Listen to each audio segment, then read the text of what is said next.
this Supreme Court, that court might change the governing standard around constitutional protection for abortion. ABC News contributor Kate Shaw, professor at Cardozo Law School. The ongoing count by Johns Hopkins University says more than 698,000 Americans have died from COVID. That's more than 1 in every 500. California Governor Gavin Newsom says all students in grades 7 through 12 must be vaccinated against COVID once the FDA approves the shots for everyone 12 and over.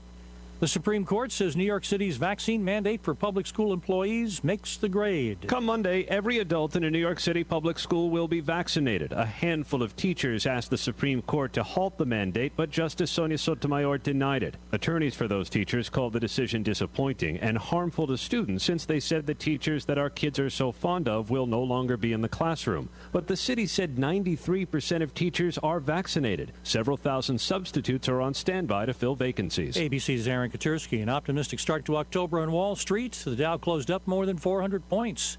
This is ABC News. Progressive's Home and Auto Bundle Extrava-Festa Save-A-Thon, the annual year-long event for saving big on home and auto insurance. These savings are available up until and straight through Labor Day, Halloween, Grover Cleveland's birthday, Taco Tuesday, the anniversary of the moon landing, White Chocolate Day. The sale literally never ends. You can come on Jupiter's Ascension, National Pisces Day, but not Leap Day. Just kidding. We're doing Leap Day because every day is perfect for saving money with a home and auto bundle only at Progressive. But for real, we're not doing White Chocolate Day because white chocolate is gross. Progressive Casualty Insurance Company and affiliates. Discounts not available in all states or situations. Did you know that United Healthcare helps connect you to doctors and therapists with 24/7 access to virtual care? So I could have therapy from my couch? Yep. Or a doctor appointment from my car? If you wanted to. Wait, you're right. I don't even like when people see me sing in the car. Couch appointment it is. Virtual visits are just one of the ways United Healthcare helps connect you to better health. Learn more at uhc.com. Plan benefits may vary.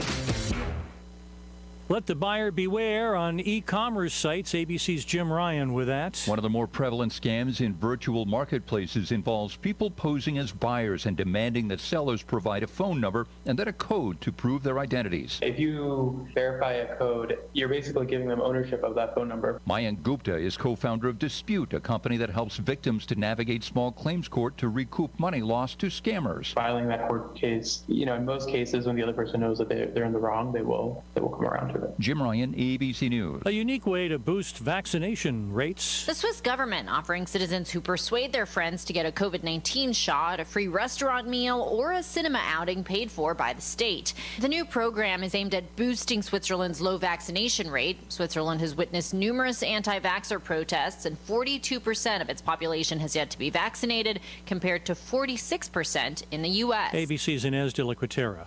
Chuck Sievertson, ABC News. It is 6:04, 4 after 6. I'm William Mayo in the KOFO newsroom with this hour's top stories. The city of Osawatomie will seek American Rescue Plan Act, known as ARPA funds, to help fix the water distribution system that supports Osawatomie Middle School. City Manager Mike Scanlon, Mayor Mark Govier, and USD 367 Superintendent Justin Burchett appeared before Miami County Commissioners earlier this month to request up to $200 of the county's ARPA funds to fix the 100-year-old water lines that are failing to provide adequate water pressure to half of the school building's fire suppression system. Scanlon told the Osawatomie City Council that the school district received a letter from the Kansas Fire Marshal the 1st of September that asked how the district intended to correct the problem, and the fire marshal placed the building on fire watch, meaning the custodian or principal has to walk around the building every hour for inspection. An engineering estimate of the cost came in at nearly $300,000. Scanlon says the problem was on the city's portion of the lines, not the school's. He says the city would go before the county commission again in the next 2 weeks to make a formal request for the funds. Last night, inductees into Ottawa High School Wall of Honor will be honored again tonight. Ottawa High School Principal Kelly Whitaker. Dr. Ryan Cobbs, the class of 1995, Mr. Blaine Finch, class of 1995, Mr. Troy Greason, class of 1979. Those are the 2020 nominees. And then for the 2021 nominees, Mr. William Green from the class of 1965, Mr. Josh Walker from the class of 1998, and Mr. Claude Wilson from the class of 1921. So we are really excited to welcome back these alumni as well as their family to the high school, to be loud and proud about them in front of our community at the football game. Each year, 3 graduates are inducted into the Wall of Honor. The ceremony was canceled last year due to COVID, so both the classes of 2020 and 2021 were inducted. Now for the exclusive KOFL Weather Center forecast. Tonight, a 20% chance of showers after 3 tomorrow morning, overcast with a low of 63. I'm William Mayo, KOFO News.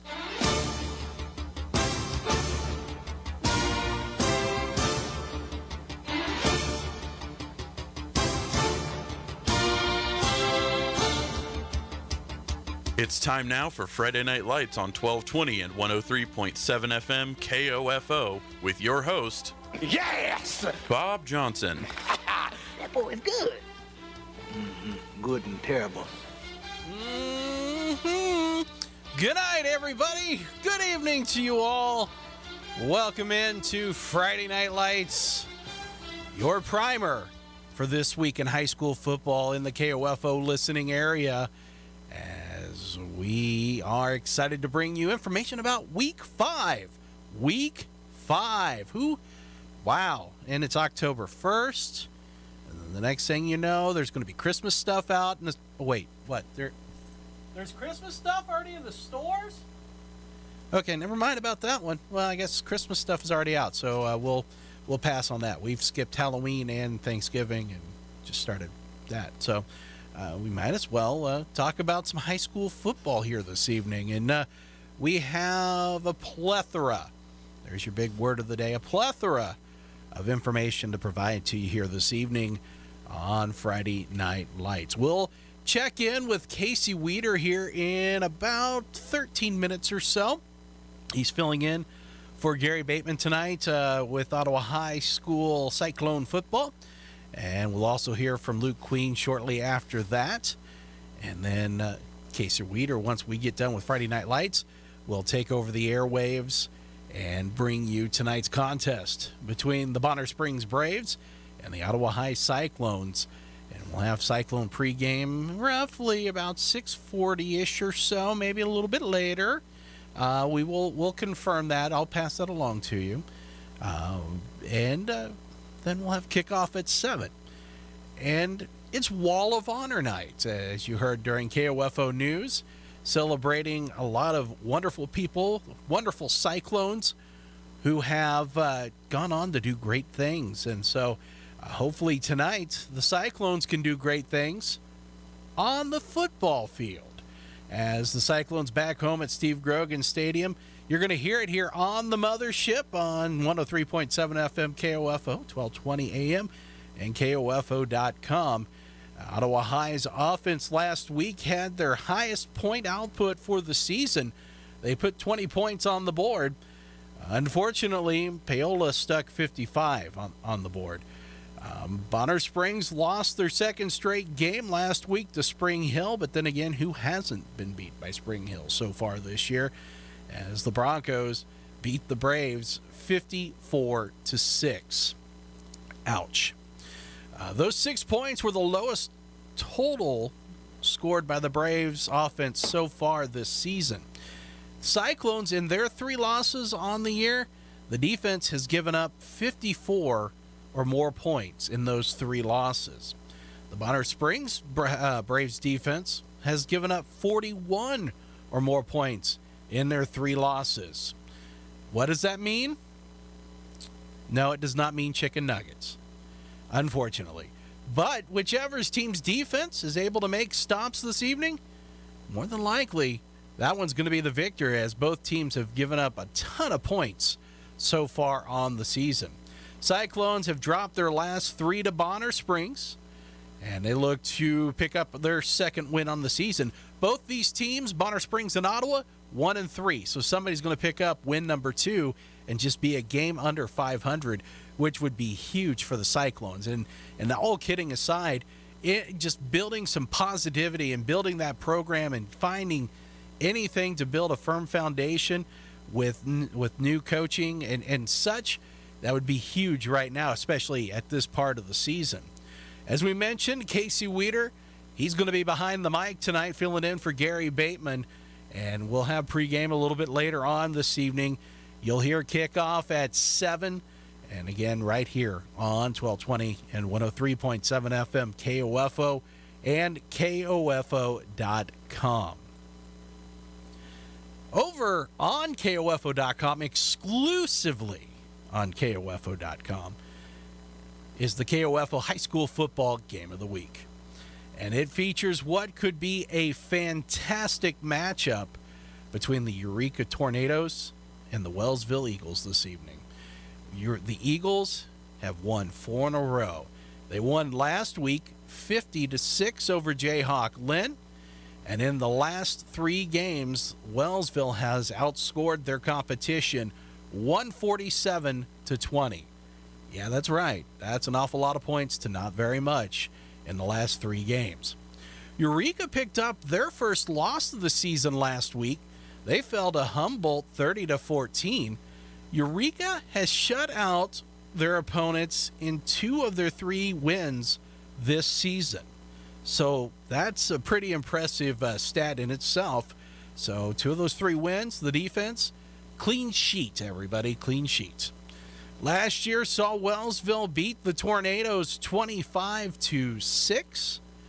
And the competition for Wellsville, though, it's going to ratchet up after this week. So you got a tough one with Eureka this week, but then you've got Osage City, who is currently undefeated. And then the week later after that, you have the Humboldt Cubs with just 1 loss on the year. So the schedule not going to get too much easier over the next few weeks as we get closer and closer to district play and the playoffs and such. So Wellsville really going to have to bring their A game here this evening. Luke Queen, his traveling fan club, they're in Wellsville tonight. So a short drive.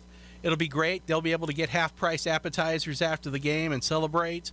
And Luke Queen will enjoy that, absolutely, once he's done. Of course, pregame starting at about 6:50. Kickoff is at 7. And again, Eureka and Wellsville exclusively on KOFO.com. In other action here this evening, well, Horton goes to Central Heights. Horton would like to hear a win. I mean, let's just be honest. They're 0-4 on the year. Dr. Seuss, that was the follow-up to Horton Here's a Who. Horton would like to hear a win. Central Heights 2-1 so far on the season. Of course, they had one game this year that was... I couldn't care less about the team struggling. Well... So that's not right. Well, that's not right either. But Central Heights has not been struggling. Horton has been struggling. And Central Heights had one game that was closed this year. Closed. Because of COVID reasons. And they get back onto the field. The last Vikings' last game was 2 weeks ago as they picked up a 31-0 victory over Northern Heights. Horton Chargers, well, they struggled and will continue to struggle. Just 24 points. That's all they've scored in their first 4 games of the season. So Central Heights looking to maybe ramp it up here tonight and run it down. Put the Cubs, get them in a cage, and let everybody feed them and like a zoo. So they're going to try to crowd the Cubs here this evening. Put them in a cage, and they're going to be like the Chicago Cubs. Trash. Yeah. The Chicago Cubs are trash. Humboldt, maybe not. We don't know. But right now, or not Humboldt, excuse me, Horton. But Horton needs a win. No doubt about that. By the way, the defense for the Chargers has given up 215 points so far on the year. So the Central Heights Vikings offense, if they can get things rolling early, this one could be a running clock. And the Vikings wanting to run their record to 3-1. And right now, if I was, this is for entertainment purposes only, I'd put my pick on the Central Heights Vikings. In other area action also, Humboldt, the Cubs 3-1, go to West Franklin, who are 0-3. Falcons have their flashlights out. They're looking for their first win of the 2021 campaign. It's going to be a difficult task, though, because in front of them is the Humboldt Cubs. West Franklin was ran off the field last week by Osage City, 62-13. The Falcons have only been able to average about 15.3 points on offense this season, and they have been giving up 34 or more points in their 3 losses this year. So they're looking for a stop. My kingdom for a stop. That's what the defense is going to be crying out tonight. Hopefully, they'll be able to do that against Humboldt. But Humboldt, after losing their first game of the season, have reeled off 3 straight wins, including a 30-14 victory over Eureka last week. Cubs are averaging 28.5 points per game so far this season, and the defense is giving up just 21 points per game.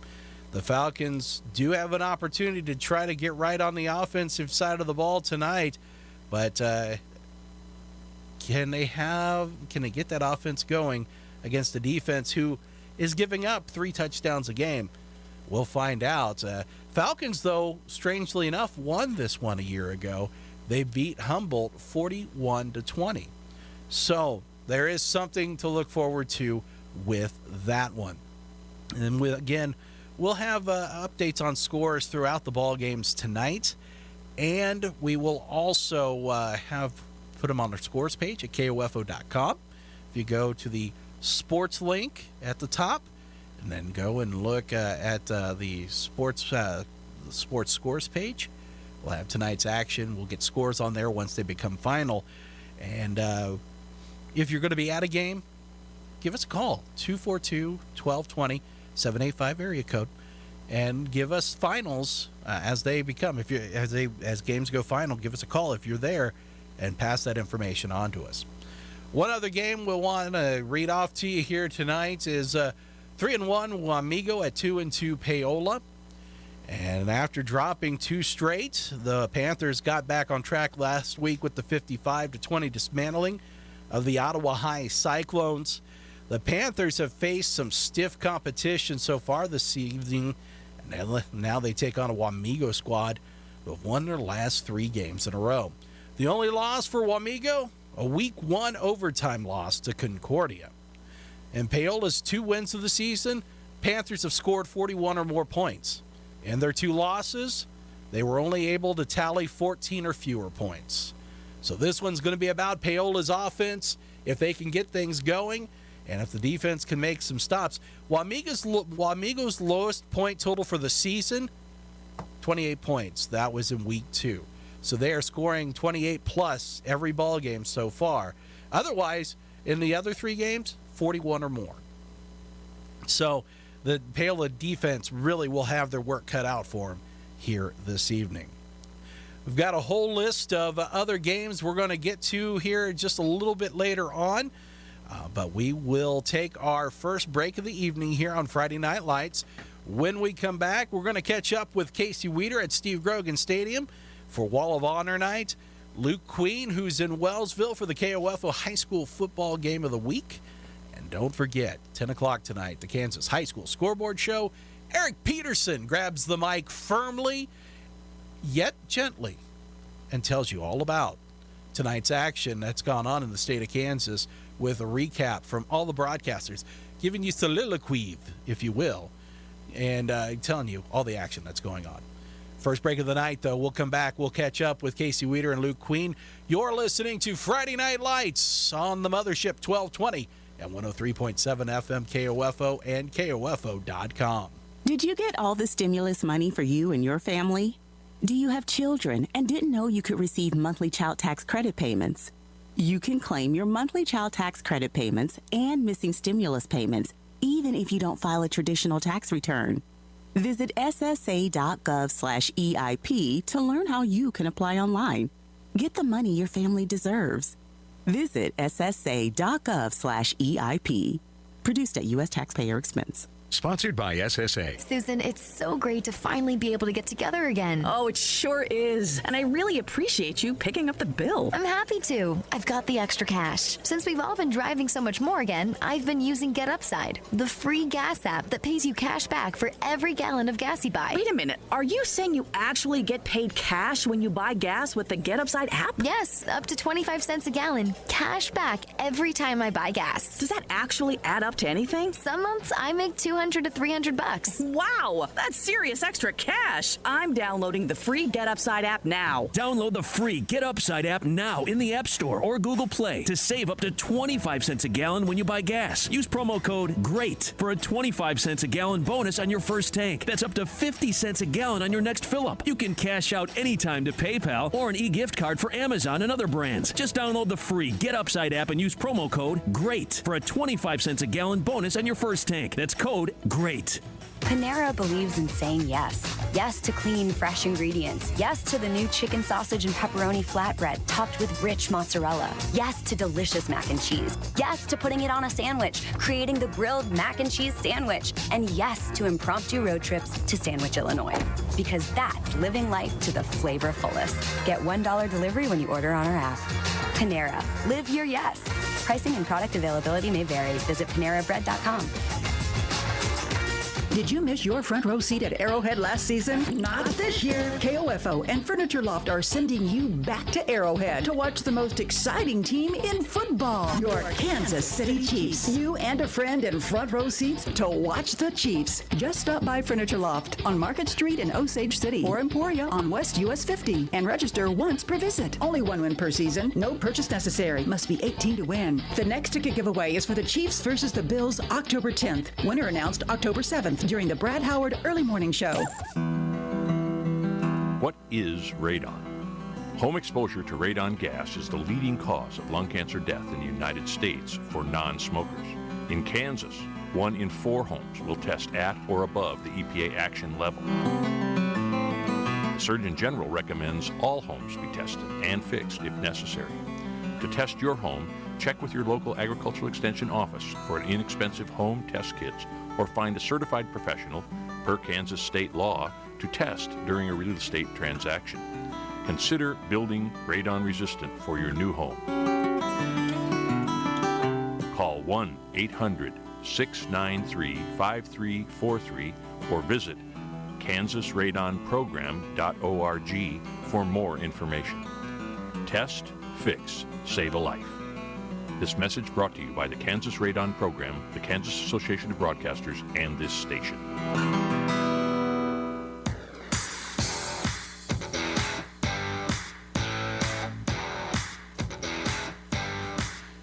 Welcome back, Friday Night Lights on 1220 and 103.7 FM KOFO and KOFO.com.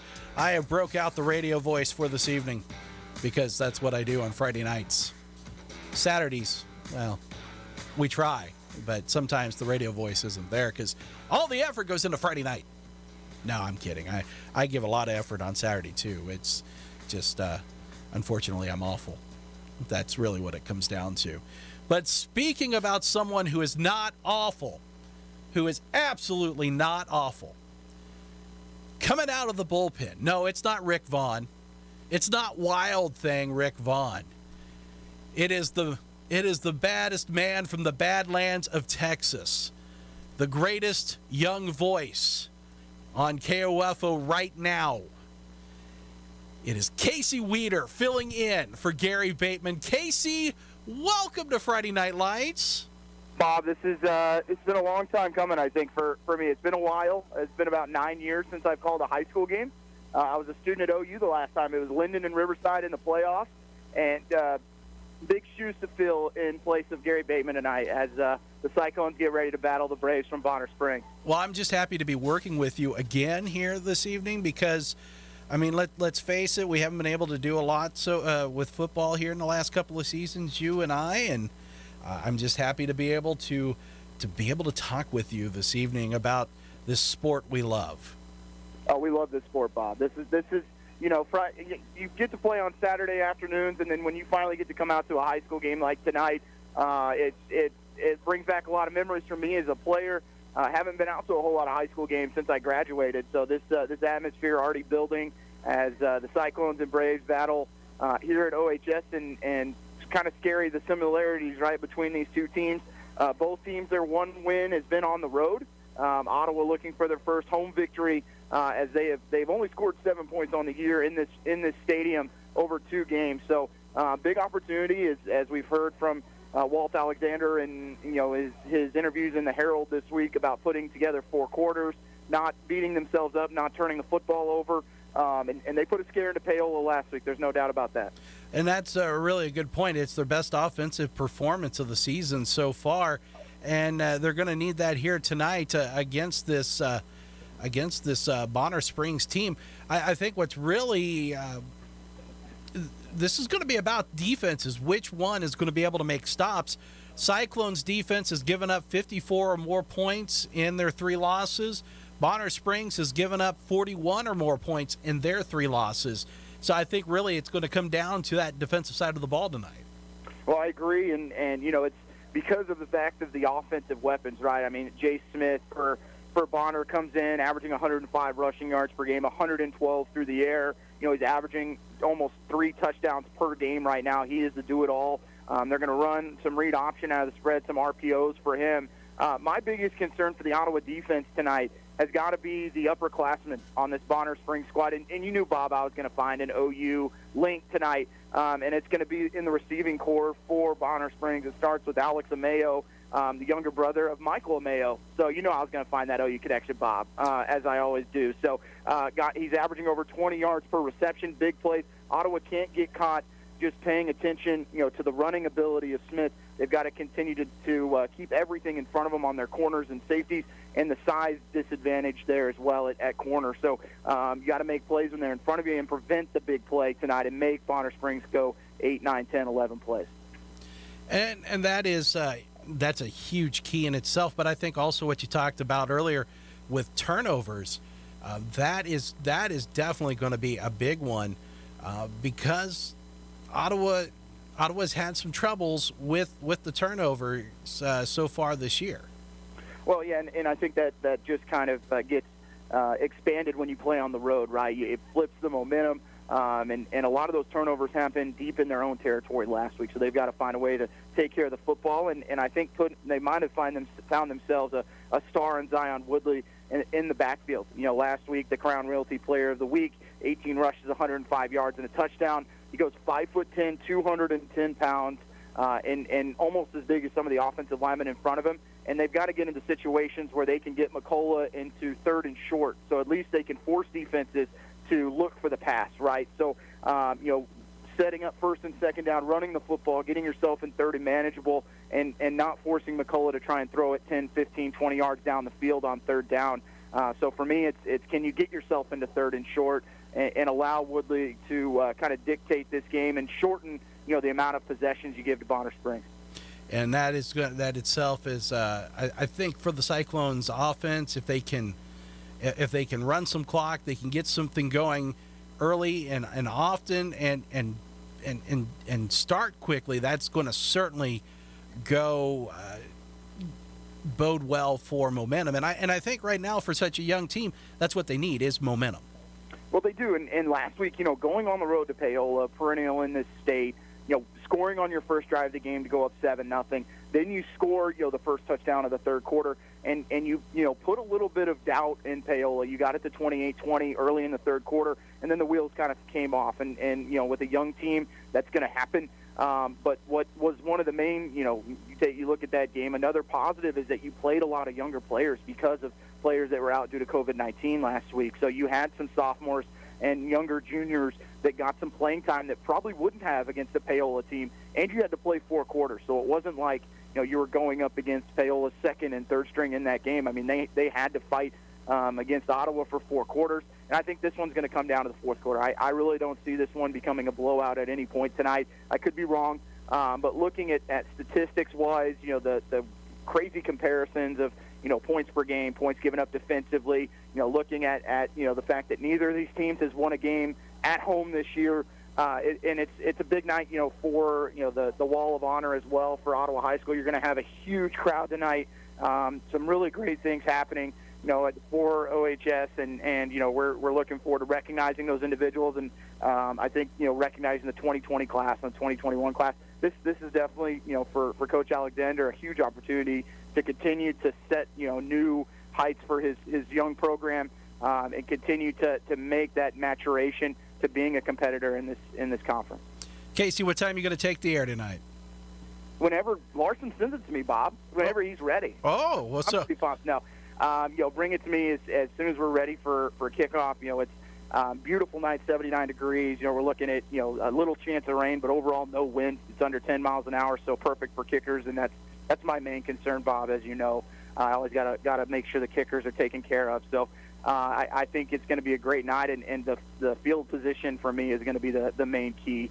If Ottawa can avoid those turnovers deep in their own territory and not force their punter to punt it from deep inside their 10, 15-yard line, and actually get out there and run the football, as we talked about a little bit with Woodley. I think Ottawa's kind of found something special in him. Well, Casey, I appreciate you joining us, and good luck with the call tonight, and we will catch up. We'll get you on the air here probably in about 15 minutes. Sounds good, Bob.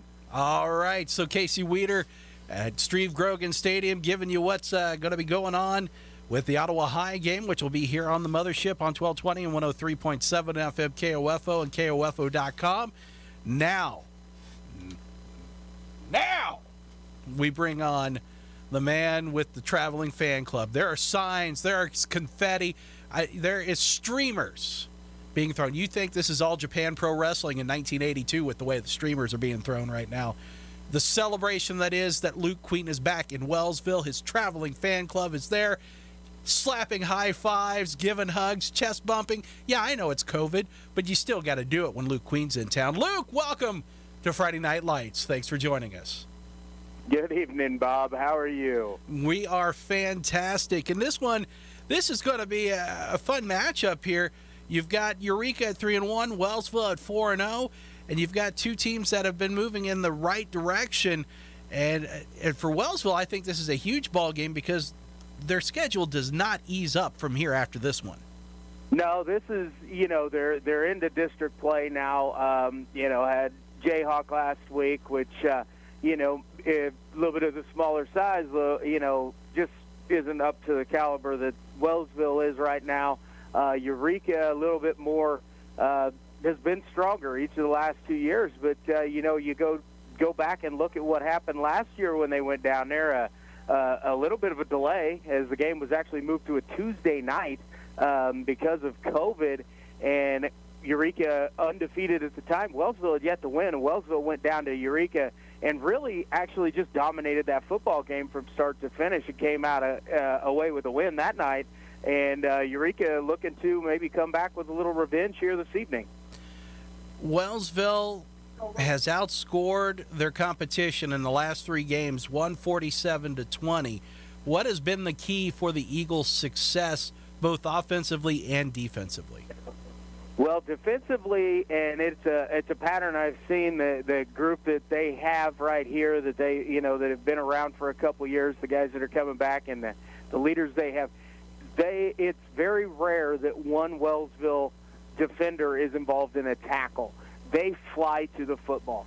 They have great athletes out on the edges in the defensive backfield. They're not afraid to come up and really stick a ball carrier and, lower that shoulder in and go. And that's the thing about their defense is they just absolutely go after that ball carrier, that football, and they make plays in that situation. But offensively, the firepower's there. They've got things clicking, You've got a lot of juniors really in those skill positions. Dylan McCarty, the quarterback, Nash Money, really the heavy load ball carrier back there. Obviously, senior Benito Delgado runs the football strong as well. But they just really have a lot to attack and a lot of good weapons and a solid offensive line play. and they just take care of business right up front. They are going to come out, they're going to hit you in the mouth, and they're going to try and knock you back and let that offense go. Well, and Eureka themselves, the defense, they've shut out two of the three wins that they've got are shutouts. So that defense itself is going to be really tough for this Wellsville Eagle squad. Absolutely. You know, they did come early on, gave up, just 30 points last week in that loss to Humboldt, which, in the past has been a very high-powered offense down there at Humboldt with the Cubs. And Eureka, just keeping them to 30, just a couple score ball game there, that's obviously the biggest they've allowed this year. And, they've got a defense that kind of does the same thing. They'll stay out wide. They'll force you kind of into the middle, and then they come with multiple guys on the attack to wrap up and make the tackle. Luke, what are going to be your keys for this one? I think for Wellsville, both offensively and defensively, as we usually say, it starts up front. The offensive line of Wellsville just really needs to get off the ball and knock the defensive line of Eureka back a half step. And when they get a half a step, the backs and the quarterback and the receivers that they have here at Wellsville can absolutely dominate and get downfield, get moving, and they'll put a lot of points on the board. Defensively, it's going to be that same mentality they've had, and it is stand it up short at the line of scrimmage and then just let those linebackers and defensive backs come up and finish off plays, and Wellsville will take care of business if they do those two things. Luke, I appreciate you joining us. We will talk to you again next week. All right, Bob, you have a wonderful evening. You too. Good luck on the call. That's Luke Queen in Wellsville with the KOFO High School Football Game of the Week. He'll take to the air about 6:50. Kickoff is at 7, and that one is exclusively on KOFO.com. We're going to take our final break of the evening right now. When we come back, we'll give you the rest of the schedule in the area, and then we'll get you sent out to Steve Grogan Stadium for Ottawa High and Bonner Springs. Or if you're going to listen to the KOFO High School Football Game of the Week, that'll be on KOFO.com, and you can go to the sports page and scroll all the way down, look for the Game of the Week logo, click on it, and look for football, and then look for tonight's matchup, and it'll take you there to it. Or you can just go to youtube.com and search for KOFO radio, and it'll bring up the link for tonight's game also. So that's how you can listen to it. Final break. We're going to do that right now. You're listening to Friday Night Lights on 1220 and 103.7 FM KOFO and KOFO.com. You're invited to the Old Mary's Chili Cook-Off tomorrow. Presented by KOFO and Peckham's Pumpkin Patch, with assistance from Gardner Disposal, Bones Rock Yard, and Pleasant Ridge Farms. Proceeds benefit the Franklin County Cancer Foundation. There'll be fun activities for the entire family, starting at 10 o'clock in the morning. Ride the hay wagon down the hill to the pumpkin patch and test your sense of direction in the hay maze. Kids can conquer the climbing hill or try their luck at the new Kalinko game. There's a whole lot more, but we can't describe it all in 60 seconds, so come on out and see it in person. Your $6.50 paid admission lets you vote for your favorite chili and enjoy all the activities. Kids 4 and under, get in free. Walk-ups are welcome, but you can save 50 cents per ticket when you purchase online at pleasantridge.com. For the Old Mary's Chili Cook-Off, brought to you by Peckham's Pumpkin Patch and KOFO. Did you get all the stimulus money for you and your family? Do you have children and didn't know you could receive monthly child tax credit payments?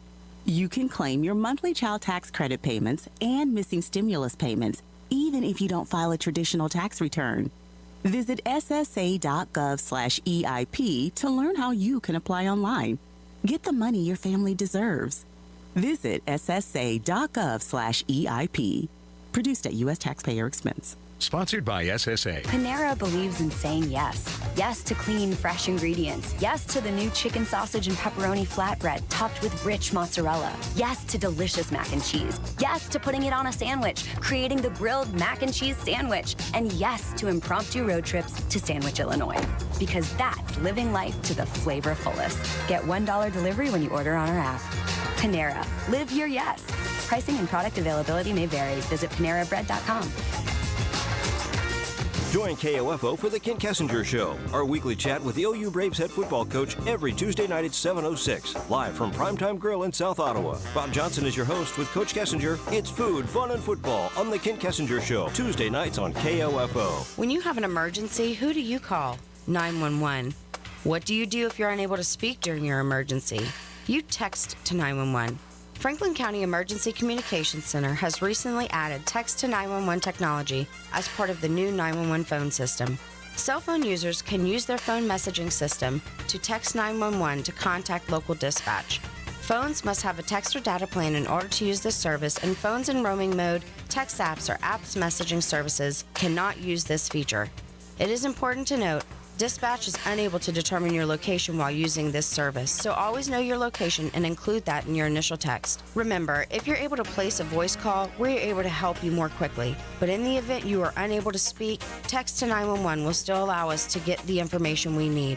Call if you can, text if you can't.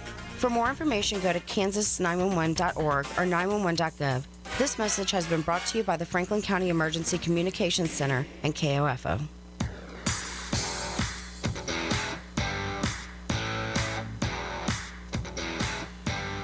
Final segment of the night here for Friday Night Lights on 1220 and 103.7 FM, KOFO, KOFO.com. We're going to finish strong here because that's what we do. We finish strong. Urgh. That's right. Finish strong. I think I just pulled a hammy on that one. Yeah, I think I did. But we're going to live through this. We're going to finish it up. You know I'm kidding, right? Okay, I just want to make sure you're looking at me like a dog who just saw something they couldn't believe, cocked the head. Like, eh? Yeah. So, yeah, I'm kidding. It's humor. Theater of the mind, everybody. Theater of the mind. Some other action tonight that we didn't get to. There is one game that will not be in action tonight. Kind of the same thing with last week as Linden and Northeast of Arma was supposed to take place tonight, but that game closed because Northeast of Arma not able to field a team. So Linden has the week off. They are 2-2 on the season, so kind of like a bye week to get themselves ready to go for next week's games. The other action though, 1-3 Lewisburg is at 2-2 Eudora. 3-1 Hayden is on the road to probably thoroughly pummel 0-4 Osawatomie.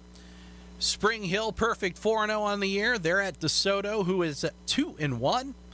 Perry LeCompton at 2-2, taking on the Baldwin Bulldogs, who are 0-3. That one is in Baldwin at Liston Stadium. And in a battle between 2, 1, and 3 teams, it's Santa Fe Trail on the road at Bishop Ward. And another grouping of 1 and 3 teams, Anderson County travels south to take on Iola. The perfect 4-0 Osage City Indians will take on Jayhawk Lynn, who is 1-2 on the season. And Meridazine Valley and Center will take on each other at Center. Meridazine Valley 2-2, Center 1-2 on the season.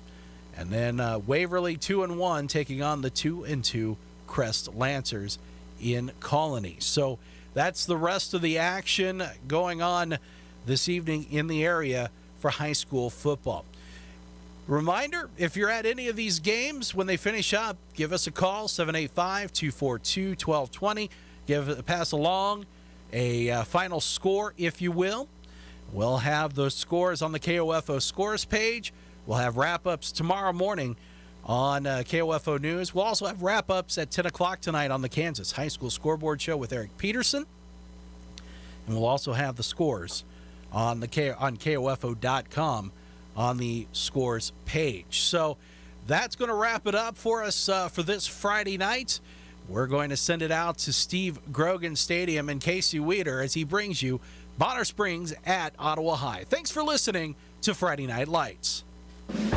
Stay tuned for the following special presentation from 1220 and 103.7 FM KOFO.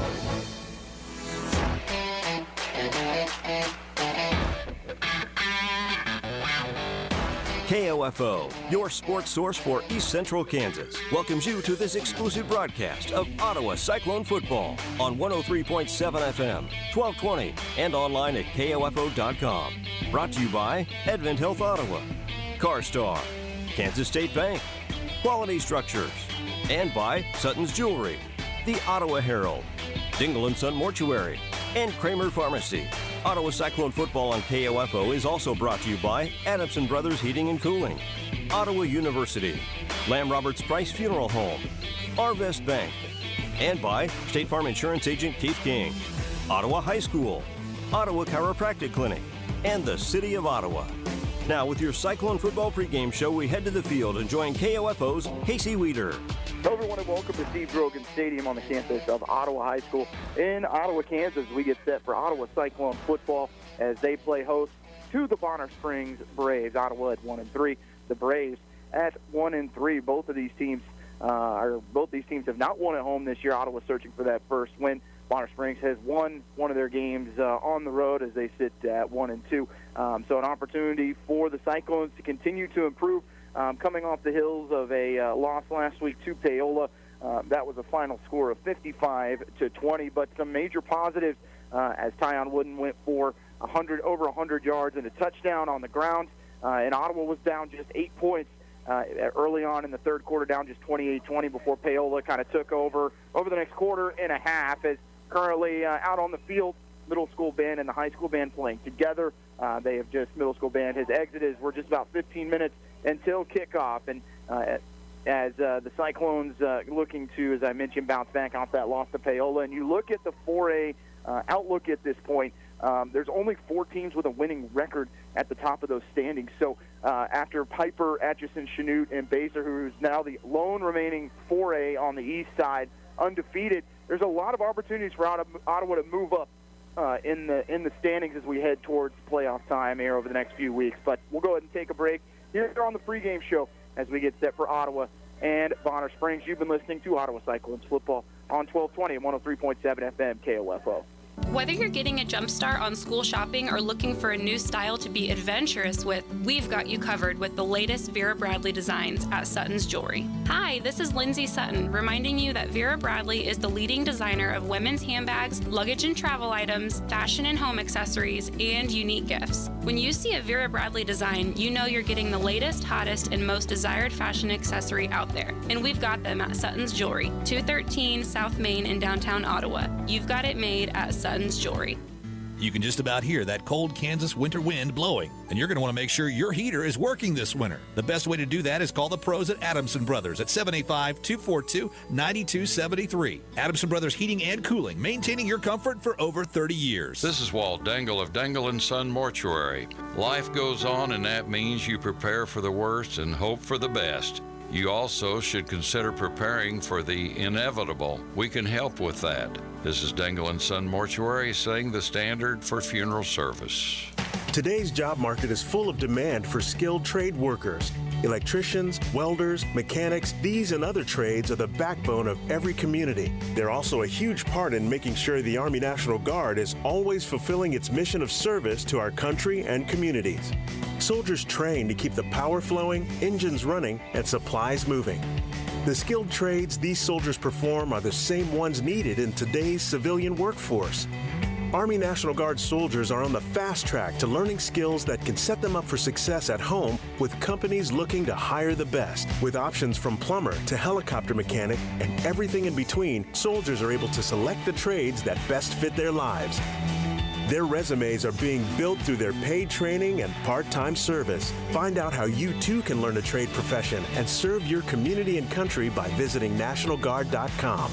Sponsored by the Kansas Army National Guard, aired by the Kansas Association of Broadcasters and this station. And welcome back to our Cyclone pregame. We have our weekly chat with head coach Walt Alexander. Cyclones coming in to tonight's ball game against Bonner Springs off a loss to Paola last week, 55-20. Coach, I think that score was really kind of deceiving because I thought the Cyclones played pretty well, especially on offense last Friday night. I think in the third quarter we kind of broke down just a little bit, but I was really proud of the effort they executed, and kids played hard, and that's where we're trying to get. So we're improving for sure. Offensively, the Cyclones found a lane that they could run Zion Wooden through and had great success with that. He had over 100 yards and really ran hard.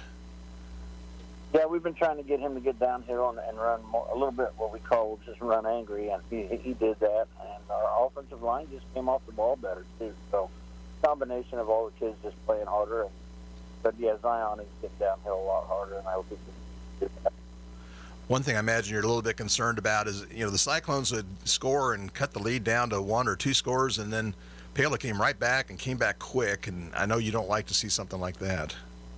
Well, defensively, we struggled a little bit, tackling some of those guys, and you have to give Paola a lot of credit. They had a three-headed monster out there, really talented kids with a big quarterback and their tailback and that big fullback. They're a formidable opponent.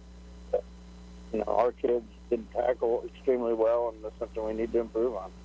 And you were missing some pieces, too, last week, and I know you don't like to use those kind of excuses, but missing 4 or 5 players makes a big difference, too.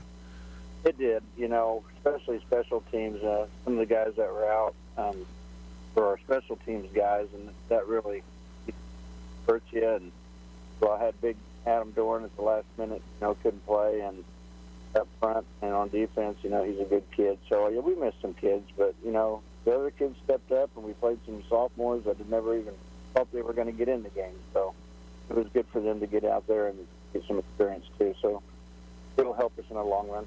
Defensively, you picked up 4 turnovers, too, so that's a positive sign. You certainly like to have the takeaways. Yeah, anytime you can get them, it's a plus. Our kids are, when you play hard, good things happen, and they played harder the other night, and that's why we created some turnovers, and I hope we continue to play that way. We'll take a break here and come back and talk about the Bonner Springs Braves, tonight's opponent. You're listening to Cyclone Pregame on 1220 and 103.7 FM KOFO. Results matter now more than ever, and Local IQ provides uniquely engaging local audiences, industry-leading technology, intelligent creative design, and insights from nationwide businesses. Talk to Stephen Bradley, 785-242-4700, extension 108. Your parents reached for Vicks when you were little. Now that you're a parent, Vicks Children's Botanicals Cough Syrup is what you reach for to help soothe coughs and clear mucus without drugs or high fructose corn syrup. That's because it contains natural marshmallow root and ivy leaf to help soothe coughs and clear mucus associated with hoarseness, dryness, and irritants. So look for Vicks Children's Botanicals Cough Syrup, day or night formula. These statements have not been evaluated by the Food and Drug Administration. This product is not intended to diagnose, treat, cure, or prevent any disease. Hi, I'm Laura Howard, Secretary of the Kansas Department for Aging and Disability Services. In Kansas, there are more than 540,000 people on Medicare, and each day, nearly 10,000 new people enroll nationwide. While Medicare enrollment can seem daunting, it doesn't have to be. That's where SHIC, or the Senior Health Insurance Counseling for Kansas program, comes in. The SHIC program provides seniors across Kansas trusted and unbiased help about Medicare benefits. SHIT counselors provide all the information and options available so you can make an informed decision about your Medicare coverage. We look forward to helping you navigate your way to a Medicare plan that is right for you. The number to call to find your local SHIT counselor is 1-800-860-5260. Sponsored by the Kansas Department for Aging and Disability Services and Administration for Community Living, Department of Health and Human Services, and aired in cooperation with this station. And back here on Cyclone Pregame with Coach Walt Alexander. Coach, tonight the Bonner Springs Braves come to town, and looking at the schedule, it's been a very similar schedule to what Ottawa High has played up to this point, and the Braves have had kind of similar results, actually. Yeah, they're a little, they won in overtime. First game of the year against Shawnee Heights, a team that I know very well, and they can play with Shawnee Heights, take them in overtime. Those kids aren't going to quit. They're going to play hard, and they've got some pretty dynamic athletes over there, and some really, really big offensive and defensive linemen that'll give you fits in the run game if you can't move them around. So they're a good opponent, something that we're going to have to play extremely well and have a chance. What do you see from them offensively tonight? Similarly, they're a spread team, and like we like to be a lot of, and they run a lot of counter, and they can throw the football. Jay Smith kid's got a great arm. The running back gets downhill extremely well. Parks kid. That's our biggest concern, is tackling and stopping that run game. slow parts down and going to get some for sure just because he's that good. But we can't let him break off too many big ones because we'll be in trouble if we can't stop their run game. What kind of defense will they show you tonight? It looks like they're in a 4-3 most of the time. They have run an odd front some, but with those big guys right inside, it's going to make it difficult to run inside, and so it'll be interesting to see how we do against those guys. But yeah, they play pretty well. I mean, they're a good football team, kind of like we are. They're up and coming, and they're trying to get better, and I think they've proven that they can play. So it's not going to be no easy game for us by any stretch. Those guys are. And I would imagine, getting some points on the board early is going to be important. Maybe get them back on their heels a little bit. That would be nice. It always is nice in the game to have good things happen early, and good things can happen early, and and get our kids excited. We may be in the game, and that's what we're playing for 4 quarters and 48 minutes of everything we got. That's what we have to do. Coach, what's the injury and illness situation like this week? It's much better than last week. So we got some of those kids back. Colin Beach is back off his test. We got Adam back. We got both the boys back. So hopefully that'll help us. They're good kids, so we're glad to have them back with us. Okay, Coach. Well, good luck tonight, and we will talk with you again next week. All right, appreciate it. Thanks. We'll have more on Cyclone pregame after this timeout. This is KOFO 1220 and 103.7 FM. Did you know the arrow in Amazon's logo represents A to Z? Maybe the My Computer Career logo should represent unemployed to employed. Ryan was out of work when he started classes in March. In September, he started his IT career, working for Amazon, making more money than he ever thought possible. Here's a prime opportunity. Go to mycomputercareer.edu and take the free career evaluation today. You could start your new life as an IT pro in as little as 4 months. It's not rocket science. It's mycomputercareer.edu. The City of Ottawa makes it easy for you to stay informed and be part of your community by visiting their website, ottawaks.gov. You can sign up for city alerts and city news, report an issue you'd like to see taken care of, even pay your bill online. It's where the city and citizens come together online at ottawaks.gov. If you're seeking a more active role in managing your diabetes or other foot-related issues, Kramer Pharmacy is here to help. This is pharmacist Laura Hibberts inviting you to put your best foot forward with Dr. Comfort shoes at Kramer Pharmacy, 134 South Main. Open Monday through Friday, 9 a.m. to 6 p.m. or 9 to 2 on Saturday.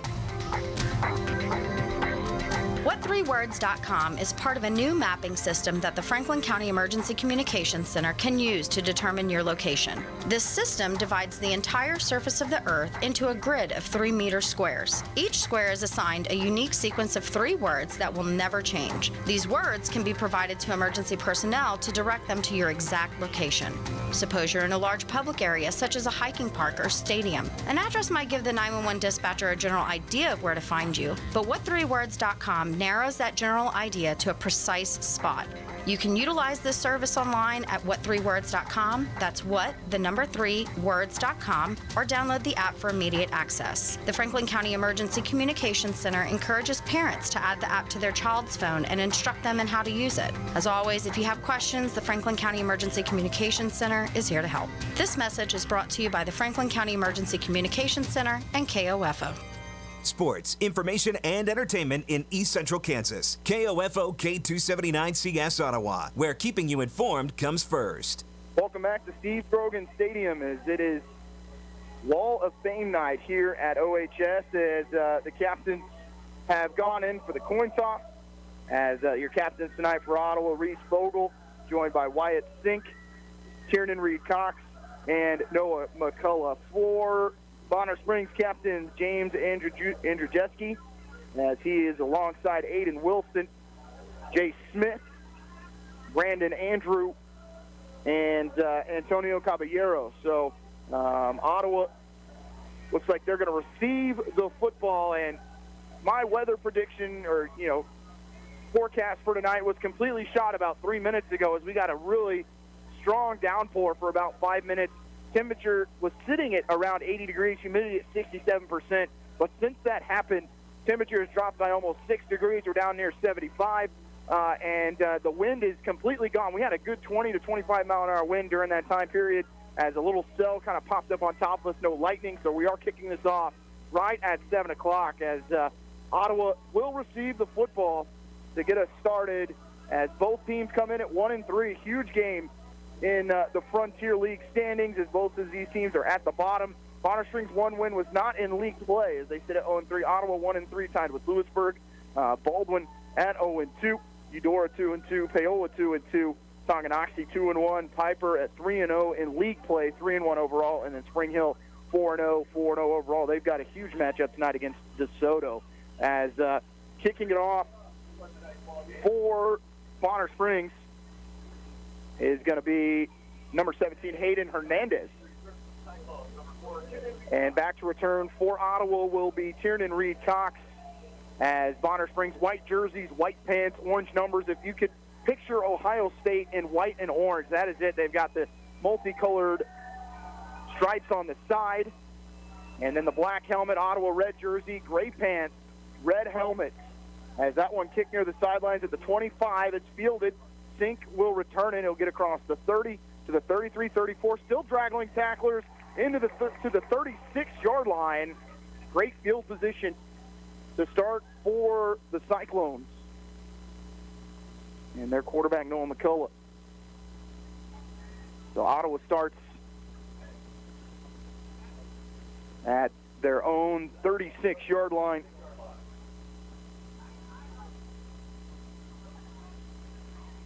As he will be in shotgun, hand off, and taking down for a loss on the first play is going to be Zion Wooden, as he gets dropped for at least 2 or 3, as he will go all the way back to the 32-yard line.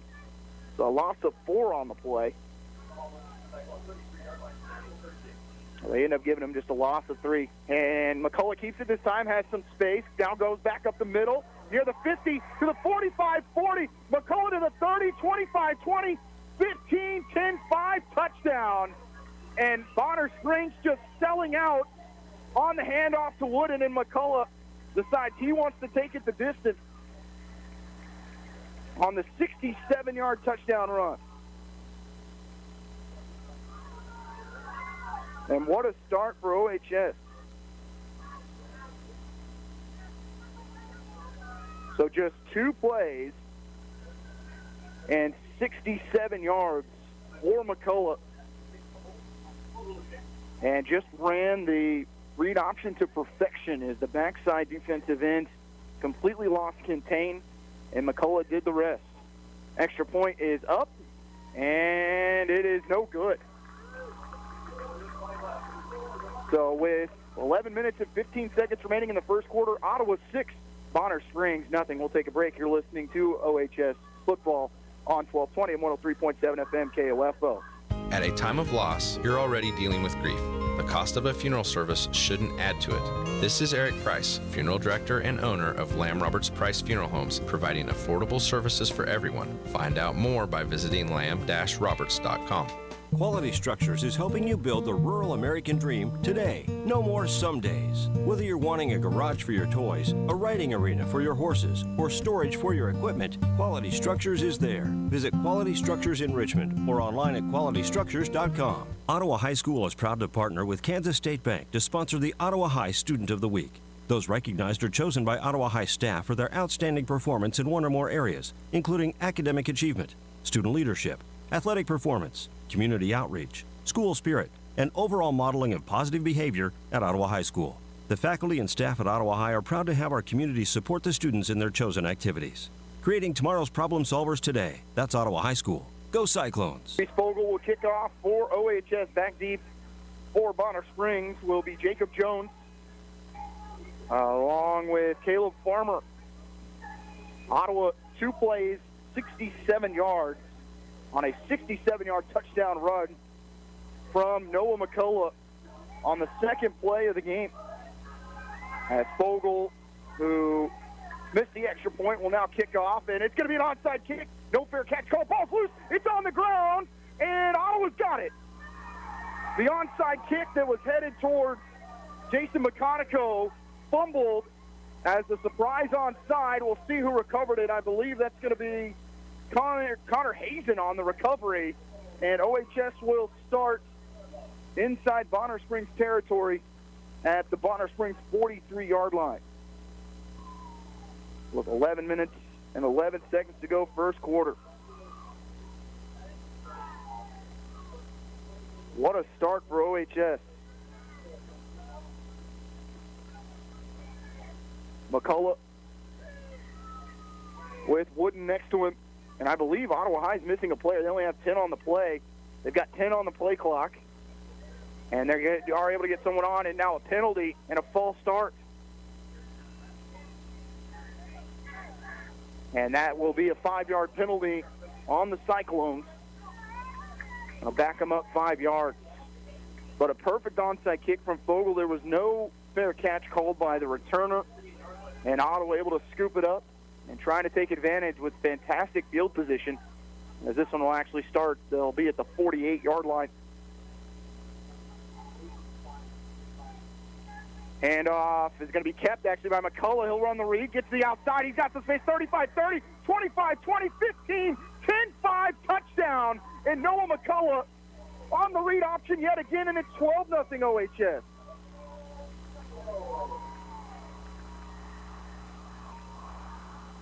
And a 48-yard touchdown. And McCullough has already gone over 100 yards rushing in the first minute of the game.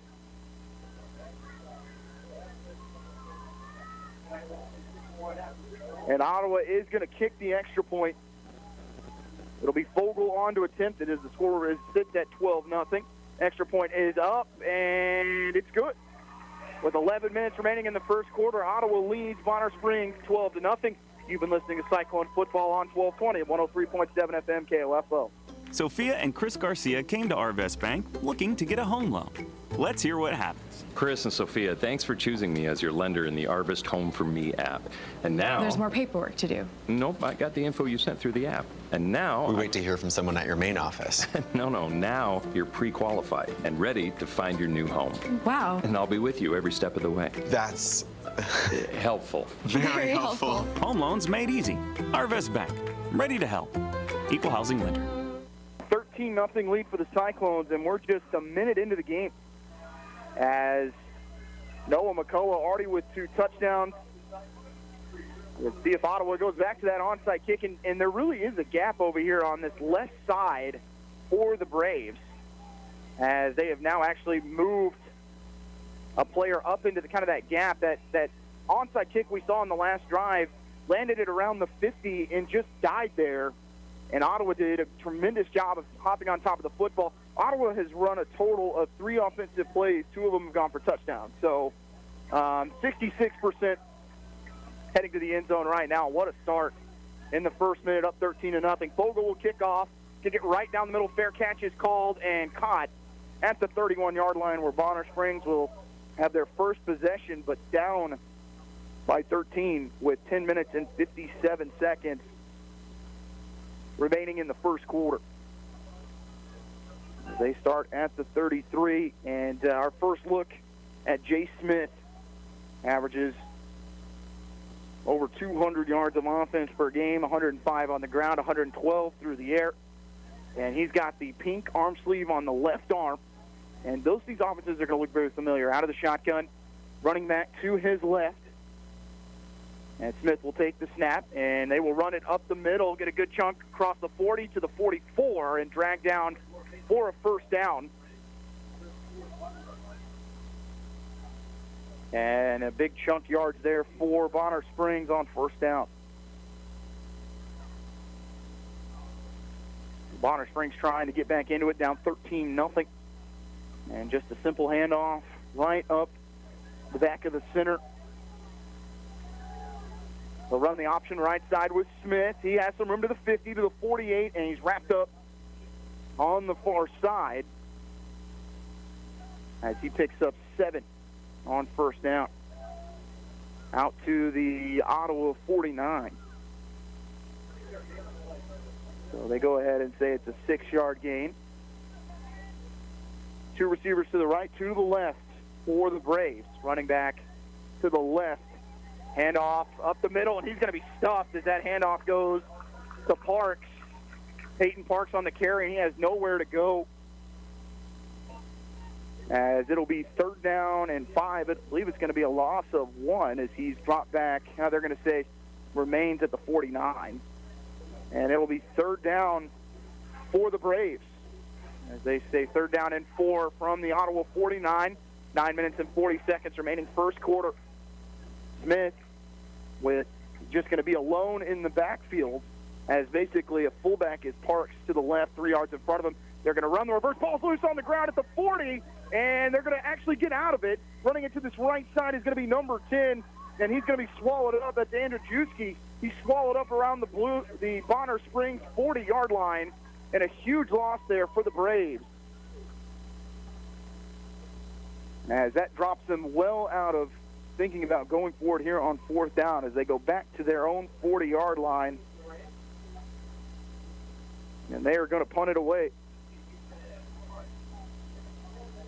Hernandez will punt it away.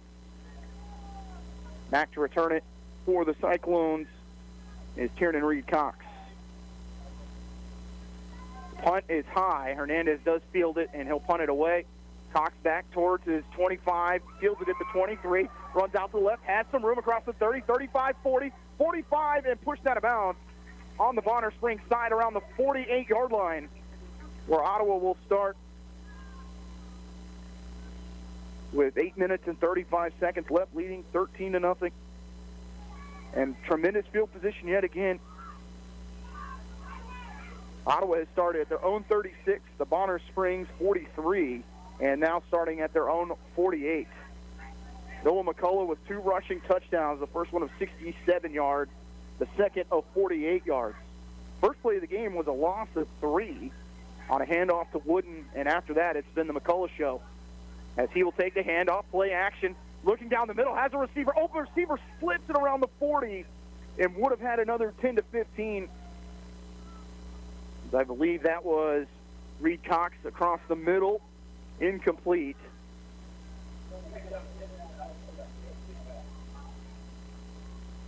So pass is incomplete. It'll be second and 10 from the Ottawa 46-yard line. Apologies, it had it.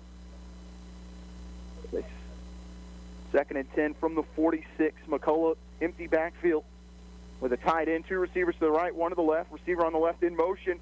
Going to keep it himself. McCullough with some room across the 50, 49, 48-yard line before he's wrapped up there.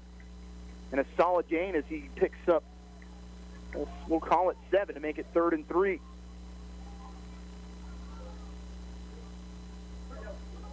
So 3rd down and 4 from the Bonner Springs 48-yard line.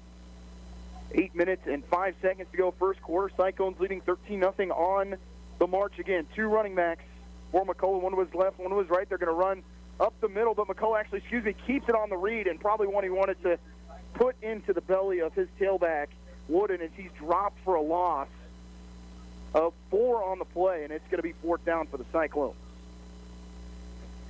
As he's all the way back to the Cyclone 48, and Ottawa going to elect to punt it away. Fogle back to punt.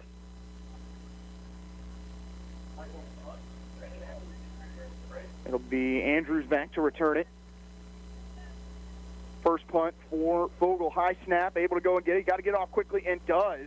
It's a wobbly punt that gets around the 35. It takes an Ottawa bounce near the 20, and it's going to be down at the 19 as Fogle able to get it away. As Fogle able to pin the Braves inside their 20. So Bonner Springs will start it with 7 minutes and 9 seconds to go in the first quarter from their own 19. Braves got off to a good start. Their first play is there is a player down right now for Bonner Springs around the Ottawa 38-yard line. And trainer's out to talk to him. Didn't see any contact on that play. I believe that was one of the blitzers from the backside. And they're taking a look at him. Tried to hobble over the sidelines and then down on the far hash. So we'll go ahead and take a quick break. You're listening to Ottawa Cyclones football on 1220, 103.7 FM KOFO. Your parents reached for Vicks when you were little. Now that you're a parent, Vicks Children's Botanicals Cough Syrup is what you reach for to help soothe coughs and clear mucus without drugs or high fructose corn syrup. That's because it contains natural marshmallow root and ivy leaf to help soothe coughs and clear mucus associated with hoarseness, dryness, and irritants. So look for Vicks Children's Botanicals Cough Syrup, day or night formula.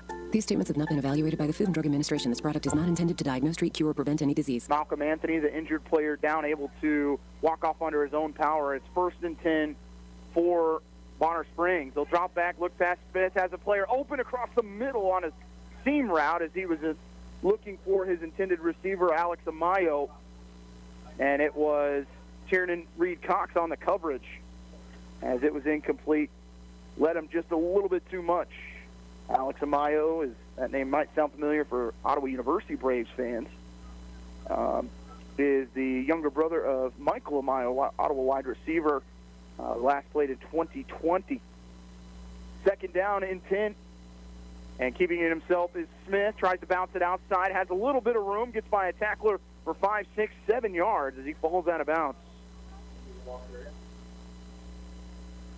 As he is going to get near the 20, we'll call it the 27, so a gain of 8.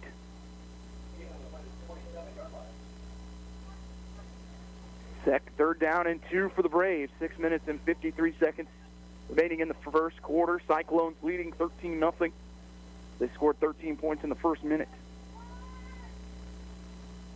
Smith, handoff up the middle. There's some space there for Parks, and he's going to have enough for the first down as he crosses the 30 to the 31.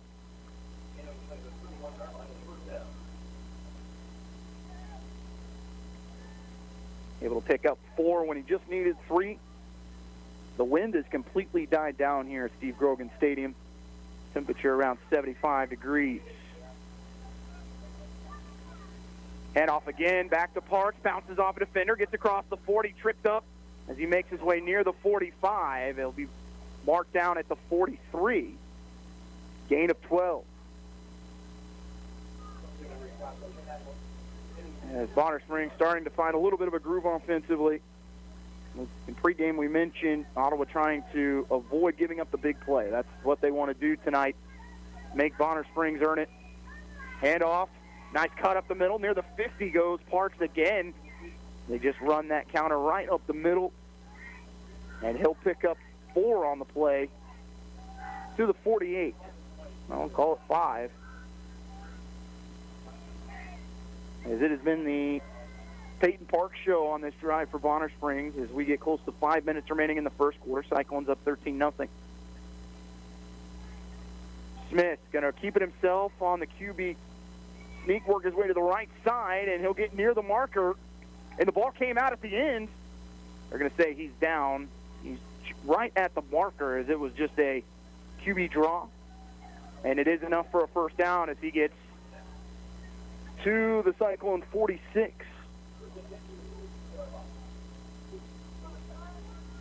Managed to pick up 8 on the play. 1st and 10 for Bonner Springs. Just the second time they have been in Ottawa territory. Going to run it right back up the middle. Ottawa there to meet him, though, is Peyton Parks. He does fall forward for a couple yards across the 45. So he only gains a yard. They have really just kept to handing it off between their center and guard.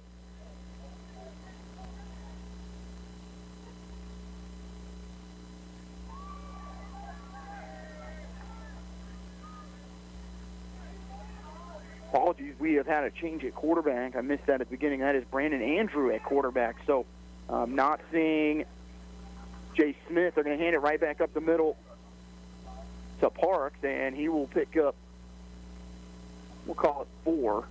So he gets to the 41-yard line.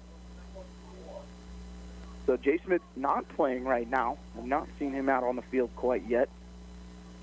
The do-it-all quarterback, and it is going to be on Brandon Andrew to do that, who is actually one of the leading tacklers on this team defensively, averages over 10 tackles per game, so they're going to be asked to do a little double duty. 3rd down and 5 from the Cyclone 41. Andrew, they're going to keep it himself, going to get around the left side, has some room to the 30, 20, gets to the 15. It's a foot race to the pylon. He's going to be hit there and knocked out of bounds near the 6-yard line. Touchdown saving tackle from the Cyclones.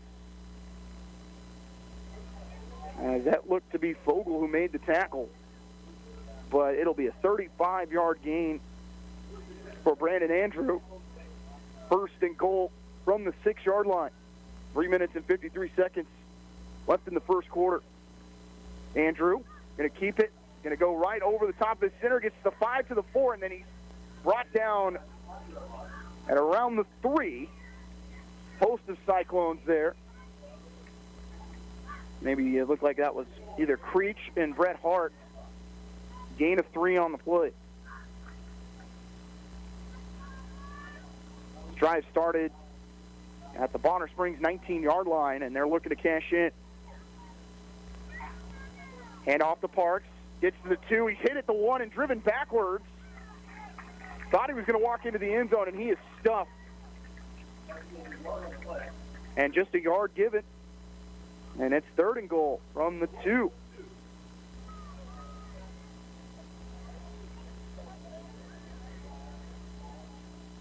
This will be the 12th play of the drive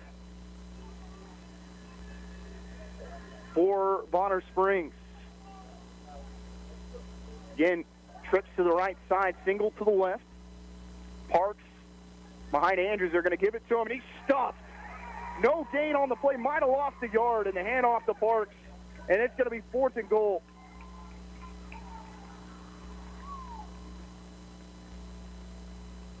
And what do the Braves want to do? I think we might get our first time out of the night, and we will, as they're going to think about it. Head coach David Blasevic going to use his first time out, and we'll take it with him. Ottawa looking to hold on 4th down with 2 minutes and 29 seconds remaining in the first quarter, leading 13-0. You're listening to Ottawa Cyclones football on 1220, 103.7 FM KLFO. Did you know Prilosec OTC can stop frequent heartburn before it begins? Yep, I said before. Block heartburn at the source by taking the Prilosec OTC 2-week challenge. With just 1 pill a day, you get 24-hour heartburn relief. That's all day. Start the 2-week challenge today at prilosecotc.com and live heartburn-free. Just 1 pill a day, 24 hours, 0 heartburn. It's possible while taking Prilosec OTC. Use as directed for 14 days to treat frequent heartburn, not for immediate relief. Cyclones have stiffened up here in as we get to 4th and goal. It was 1st and goal from the Ottawa 6, and they were able to pick up 3 on 1st and goal, but after that they've been driven backwards, and the Braves are going to send their offense out on the field. It'll be 4th and goal from the 3. Andrews with Parks to the right. They're going to do trips, but right to the right side. It's going to be a QB keeper trying to go around the right end, and he's not a lot of room there for Andrews. He's stuffed. There's 5 Cyclones there to meet him on the far side, and it's a turnover on down. Just a gain of 1, and what a stop from OHS. That was the 13th play of the drive. That defense able to stay at home and prevent the QB sweep out to the far side. And now they're in the shadow of their own end zone, but no points on the board for Bonner Springs. It remains a 13-0 game. Ball officially spotted at the 4, so it was a loss of 1. With 2 minutes and 22 seconds left in the first quarter.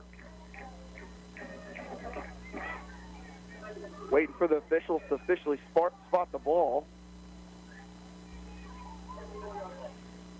As they are actually missing a player out there. That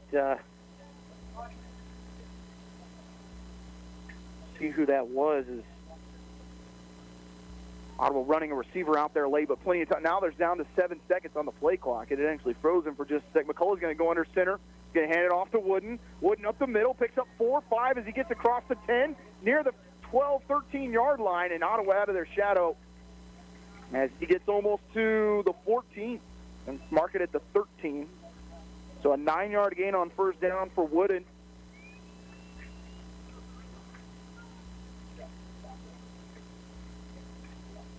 And a player down at the end of that play for Bonner Springs.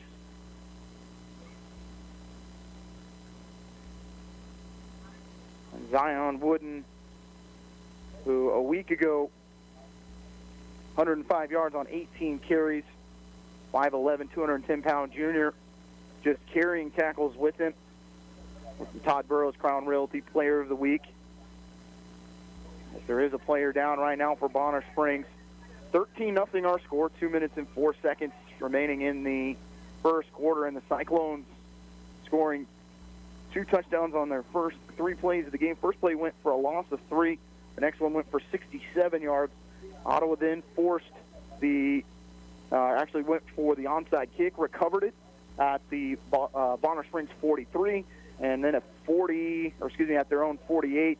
And the next play, McCullough went for 6. So it's a 13-0 Cyclone lead. The player up for Bonner Springs, that's Dakota Mortel, is going to walk off after the 9-yard run by Wooden.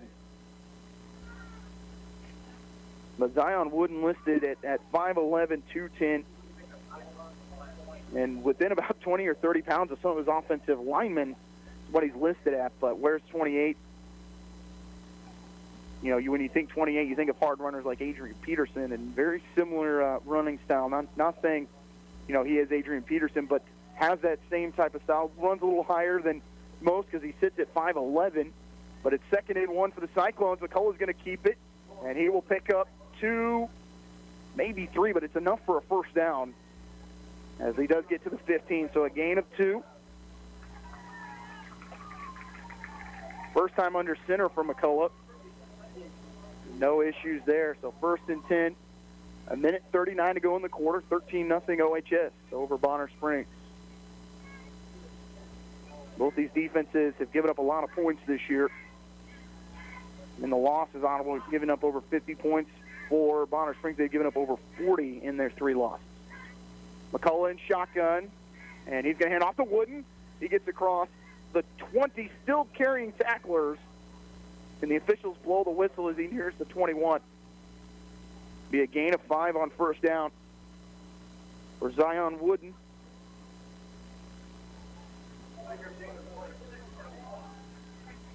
Second and 5 for the Cyclones from their own 20-yard line. We go under a minute in the first quarter. Fast-moving first quarter as it's sitting at only played about 20 minutes. Blitz by Bonner Springs. McCullough going to keep it himself. Pass the room to the 20, 25. He's forced back through the middle. He's going to have enough for a first down, but kept from being a big play by the corner on this side, Malcolm Anthony, as McCullough gets to the 27. So a gain of 7 on the play, enough for a Cyclone first down. This drive started at the Cyclone 4-yard line. And play clock is now off, which Ottawa is going to have to run a play. It's just not running. So 24 seconds clock running. Trips to the right side for McCullough. Wooden behind him. He'll hand it off to Wooden right up the middle. Bounces outside. To the 35, 36-yard line, and forced out of bounds is Wooden as he gets all the way to the 37. Close to a first down. The officials are going to move the chains with 12 seconds remaining in the quarter. And now they will wind it. Ottawa doesn't have to run a play, but they're ready to go. Empty backfield for McCullough. It's a receiver in motion, and he's going to hand it off as that goes to Reed Cox. He's outside, gets to the 40, where he's upended quickly. As that is Brandon Andrew, and that brings us to the end of the first quarter with a 4-yard gain. And the Cyclones lead at the end of one, 13-0 over Bonner Springs. We'll take a break. You're listening to Ottawa High School football on 1220 and 103.7 FM KLFO. Ottawa High School is proud to partner with Kansas State Bank to sponsor the Ottawa High Student of the Week. Those recognized are chosen by Ottawa High staff for their outstanding performance in one or more areas, including academic achievement, student leadership, athletic performance, community outreach, school spirit, and overall modeling of positive behavior at Ottawa High School. The faculty and staff at Ottawa High are proud to have our community support the students in their chosen activities. Creating tomorrow's problem solvers today. That's Ottawa High School. Go Cyclones! Eddie Thompson came to Arvest Bank looking for a new checking account. Let's hear what happens. So Eddie, that's my Blue Checking. With free Blue Checking, you get e-statements, access to our Arvest Go app. Wait, by free, you mean it's free for the first 6 months or something? No, it's actually free. But what about monthly fees? Nope, no monthly service fees. Wow, that's really Helpful? very helpful. Free yourself from monthly fees with free blue checking. Arvest Bank, ready to help. OHS leading Bonner Springs 13-0 at the end of one quarter. Cyclones scoring on back-to-back plays offensively. McCullough 67-yard touchdown, 11 minutes and 11 seconds remaining. And then again, just 11 seconds later, the 11-minute mark. As it's Cyclone football. McCullough's in trouble, though. Gets by one defender, gets across the 40. Somehow able to evade the defensive end on that side and picks up 6 yards. What looked like it was going to be a loss as he crosses the 45 to the 46 and brings up a 3rd down and 1. I mean, McCullough was dead to rights in the backfield, but finds a way as it was actually the safety on that side, Jeremiah Ledbetter, had him. McCullough got out of that tackle, and he's going to keep it for the sneak. Getting close. They're going to mark him at the 47. It's going to be enough for a 1st down. And that'll be enough for an OHS 1st down. 9th play of the drive coming up for the Cyclones as they near the 50-yard line. I'm actually going to give him a gain of 2, so he gets to the 48. McCullough has been busy. Ottawa's only put it in the air one time. That was a pass intended for Tiernan Reed-Cox. And he was open, just slipped as the field is wet. We had rain in the pregame, a little bit of a downpour for about 5 minutes, so the turf is wet. McCullough going to drop back on this one, though. Looking across the middle, has a Cyclone in Bonner Springs territory near the 44. We'll try and get that number to you, but the pass is complete. And that making that catch is Brett Hart.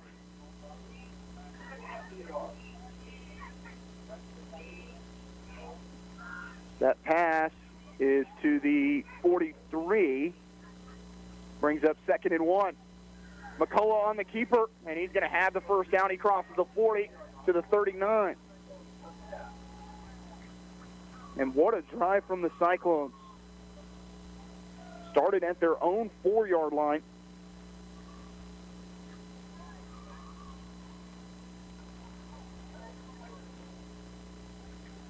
Ten minutes and 15 seconds remaining in the half. Cyclones leading the Bonner Springs Braves 13-0. Pistol look, McCullough play action out to the right. He's going to be sacked near the 50. And that sack by Anthony Fortin on this near side. The defensive end was not fooled. And that one goes all the way back to, they're going to spot it at the 46, and that's being nice, I think. I thought he was closer to the 50, just how far he ended up as he was thrown down. Loss of 7, 2nd down and 17. Shotgun look, play action again. They're going to run the screen to the near side as that one goes to Reed Cox. He gets to the 41 before he is swarmed as he picks up around 5.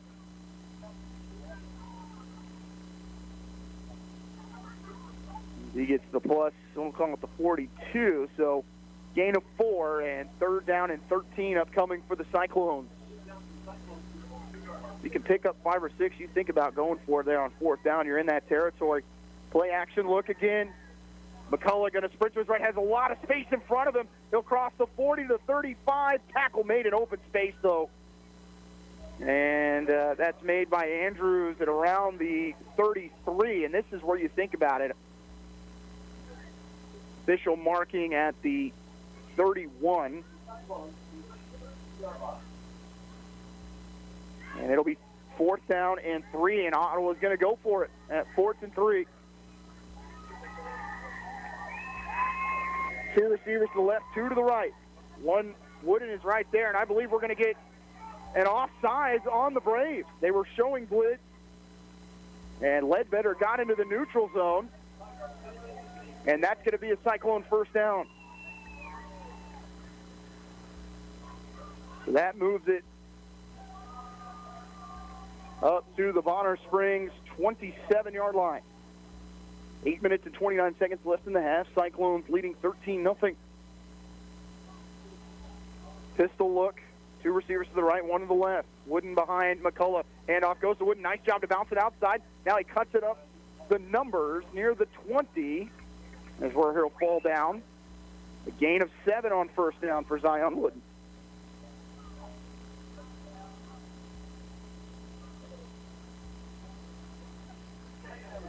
Fifteenth play of the drive upcoming for the Cyclones.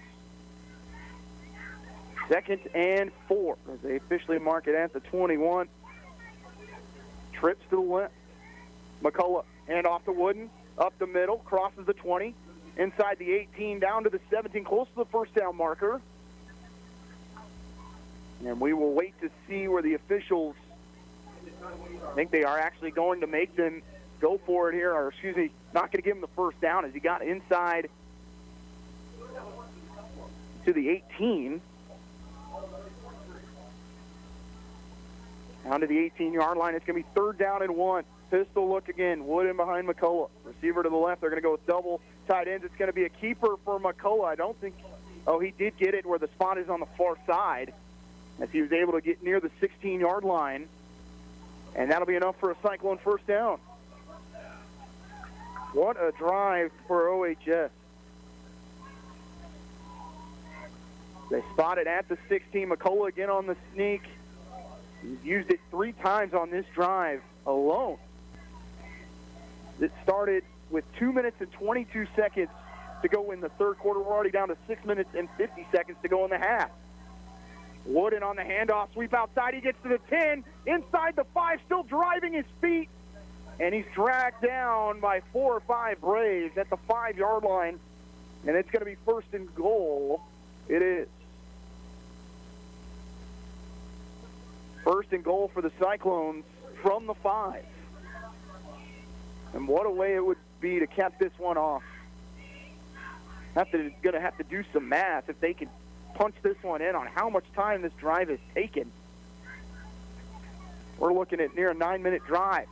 And off. No, McCullough keeps these to the 5, to the 4, touchdown. He dives in from the 3, and McCullough gets his 3rd touchdown of the half. And it's 19-0 OHS.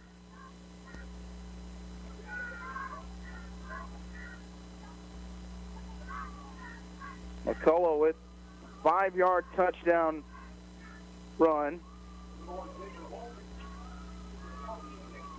Vogel will kick it. And the bad snap is low. It's still up, though. Somehow the holder able to get it down. The kick is good. With 6 minutes and 21 seconds remaining in our first half, Ottawa 20. Bonner Springs nothing. You're listening to Ottawa Cyclones football on 1220 and 103.7 FM KOFO. At State Farm, our goal is to help people manage the risks of everyday life, recover from the unexpected, and realize their dreams. This is State Farm Agent Keith King in Ottawa. Let me help you protect what's most important to you. Give my office a call at 785-242-9435 or stop by at 111 South Main Street in Ottawa. Turn care into career with Advent Health Ottawa. Clinical, non-clinical, and professional roles are waiting for the right people, and you could be one of them while earning a minimum starting pay of $14.50 per hour. Log on to careers.adventhealth.com/Ottawa today. At Advent Health Ottawa, nothing is more important than you.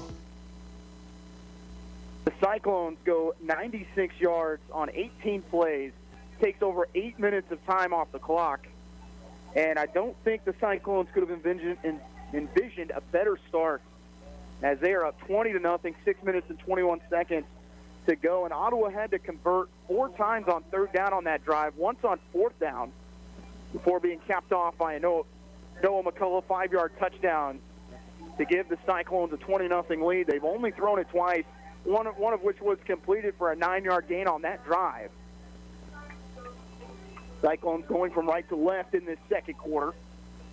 And Vogel will kick it off. He's 2 for 3 on extra points. And Ottawa going with the onside kick. This time fair catch is called at around the 44-yard line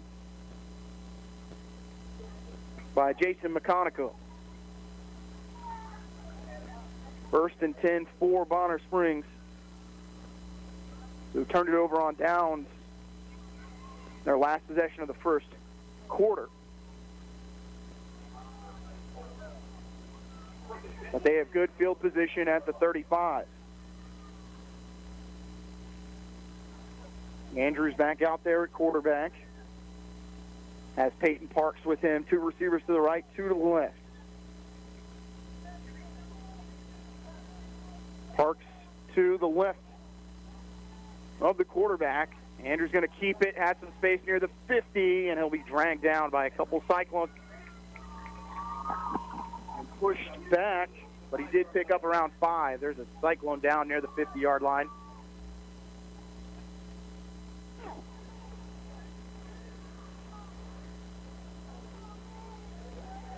Gain of 5 right at the 50. 5 minutes and 53 seconds remaining in the first half. Ottawa did receive the opening kickoff, so they will kick it away. Bonner Springs can find themselves right back into the game if they can score here. Handoff up the middle, space for Parks. He'll cross the 45 near the 43-yard line, and that'll be enough for Bonner Springs first down.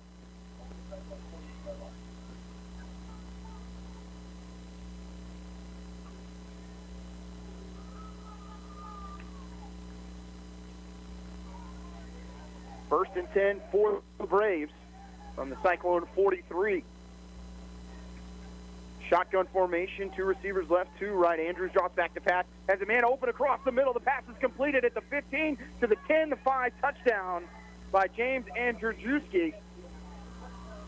Andrzejewski with the reception as it goes for 43 yards.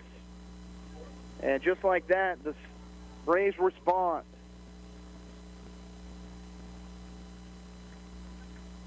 Andrzejewski, the 43-yard touchdown reception.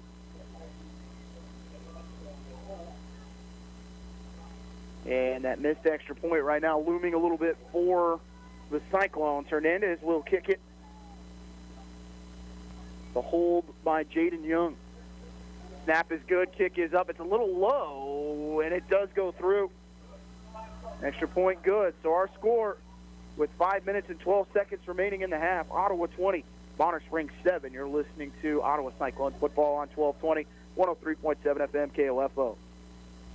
Do you struggle with occasional nerve aches, weakness, or discomfort in your hands or feet? Try Nervive Nerve Relief from the world's #1 selling nerve care company. Nervive contains alpha-lipoic acid to relieve nerve aches, weakness, and discomfort, and B-complex vitamins to support healthy nerve function as you age. Live your life with less nerve discomfort with Nervive Nerve Relief. Learn more at nervivehealth.com.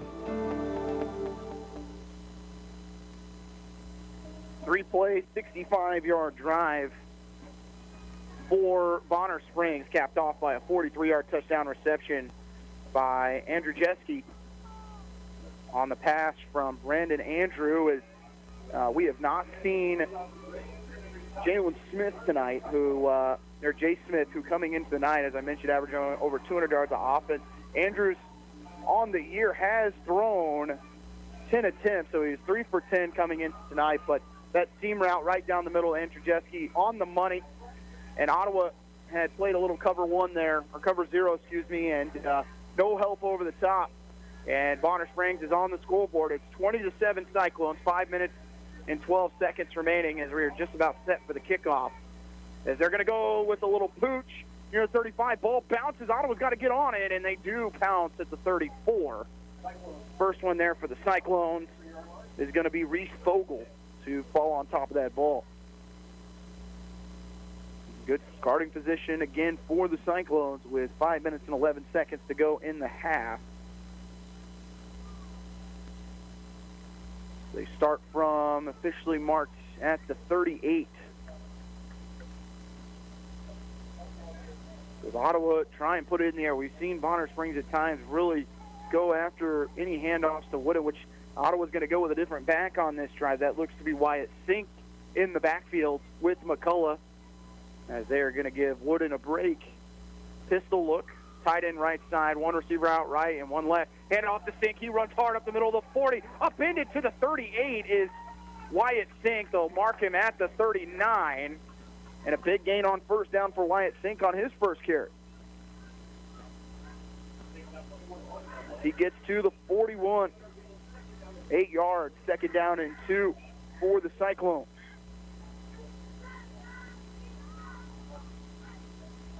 Handoff was going to go to Wood, and he'll turn the corner and get across the 45. And that's enough for a Cyclone first down. They'll mark him at the 45. Cyclones only needed 2. He picked up 4.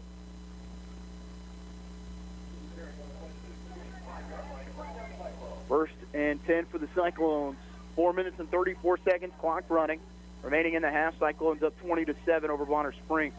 McCullough in shotgun almost fumbled it. Think was the carry, and he will get near the 48. Just falling forward, these running backs right now. I believe, actually, that is going to be Wooden on the carry. He picks up 3 as it's spotted at the 48. Second and 7 for the Cyclones. 2 receivers left, 2 to the right. Shotgun formation. Wooden to the left of McCullough. Under 4 minutes remaining in the quarter. Ottawa trying to throw it out wide. Pass is caught for a gain of around 6 on the play as that one's completed to Brett Hart as he gets into Bonner Springs territory at the Brave 47.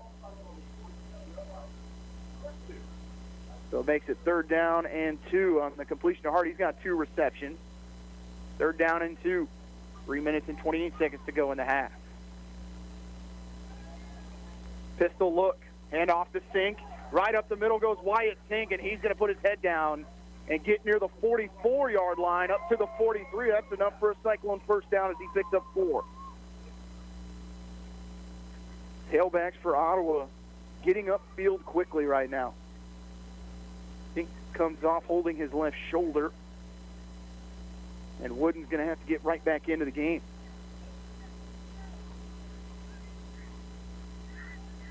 First and 10, 3:05 to go in the half. McCullough and a whistle and a flag thrown. Ball start on the Cyclones. That'll make it 1st and 15.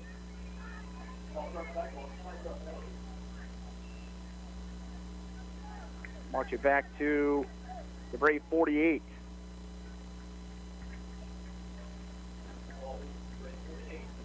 You have Wyatt Sink that goes 5'11", 182, and then you have Zion Wooden at 5'11", 210, 2 big backs that you feel like you can get that pad level going forward. And just falling forward is going to pick up 3 to 4 yards every time. Clock still running, 2 minutes and 48 seconds left in the half. Cyclones 20, Bonner Springs 7, but it's 1st and 15 for the Cyclones from the Bonner Springs 48. McCullough in shotgun, high snap. Going to keep it himself, but there is nowhere for him to go. He's going to try and run towards the Ottawa bench, but he's dropped for a 2-yard loss by the Braves. First one there for Bonner Springs was Anthony again, and it's going to be 2nd and 17. 2 minutes and 19 seconds remaining in the half. Actually, they're going to put it at the 49, so loss of 2. 2nd and 17. Trips to the right side for the Cyclones. Tailback to the right is Wooden. Looking right side, they're just going to throw it out in the flat, and Wooden is going to be dropped for another loss.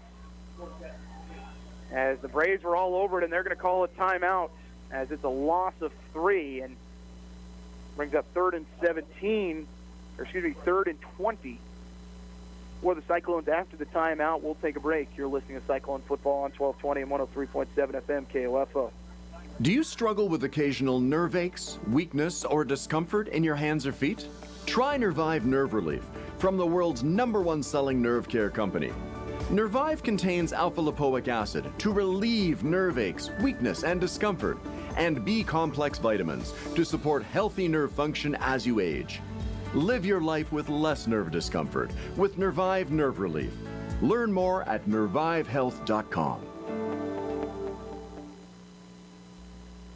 3rd down and 20 upcoming for the Cyclones. They lead at 20-7, 1:49. Bonner Springs is down to just 1 timeout.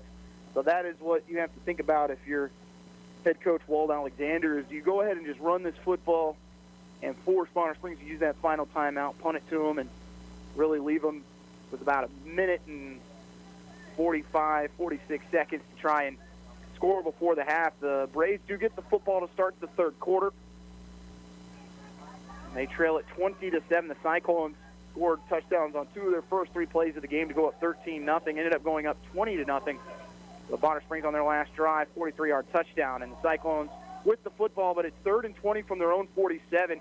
They have to get all the way to the Bonner Springs 33-yard line, as it'll be trips to the far side, one receiver to the near side. McCullough going to hand it off. There's some space for Wooden. He crosses the 45 to the 41. Ball's loose. They're going to say Wooden was down at around the 40. And a decision here for Coach Alexander. Probably didn't expect him to get all the way to the plus 40, which would make it 4th down and 7. And another timeout as Bonner Springs will use their final timeout of the half. And something for the Cyclones to think about. We'll take another break. You're listening to Cyclone Football on 1220 and 103.7 FM KOFO. KOFO Radio in Ottawa is looking for just the right person to join our marketing department. The right person might have a background in business-to-business sales, will be outgoing, upbeat, a team player, and eager to learn. We'll give you the time-tested and proven tools and training to help you be successful. You supply the positive attitude, drive, and hard work. Send your resume to KOFO@KOFO.com or drop it by the KOFO studios at 320 East Radio Road, Ottawa, Kansas, during regular business hours. No phone calls, please. KOFO is an equal opportunity employer. Offense is staying out on the field for the Cyclones on 4th down and 7. They converted once on 4th down on their previous touchdown drive. Will they do it here? They have asked the clock to be kicked back to 1 minute and 37 seconds. We wait for the clock to change.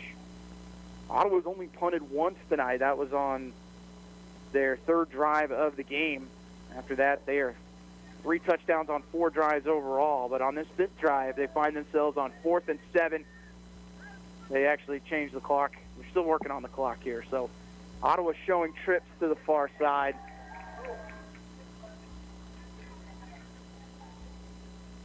And the clock is ready to go. 2 receivers to the near side, so empty backfield for McCullough. Bonner Springs actually with 2 safeties back, and all the corners are playing off. Man in motion. McCullough keeps it himself. He's going to have enough for the 1st down. He crosses the 30 to the 27. And it's going to be enough for a Cyclone 1st down. What a call by Coach Alexander to go with the read option on 4th down. And McCullough sprints his way to the, call it the 27, so he gains 13. 10th play of the drive upcoming, 1:24 left. Cyclones have all 3 timeouts. Hand off to Wooden. He works to the right side to the 20. Still bouncing outside to the 18. He's going to be stuffed there, but still carrying tacklers all the way out of bounds. And a flag comes in, and that's going to cost Bonner Springs 15. They buried him almost near the track, and now another flag comes out. As there are 2 flags out on the far side. Wooden had enough for the 1st down as he crossed the 15-yard line. And now we wait for the officials to let us know, and I think it could be 1 on each team here. If he crossed the 15, would have been a gain of 13. And this could be a big call. If this offsets, that's a big loss for the Cyclones.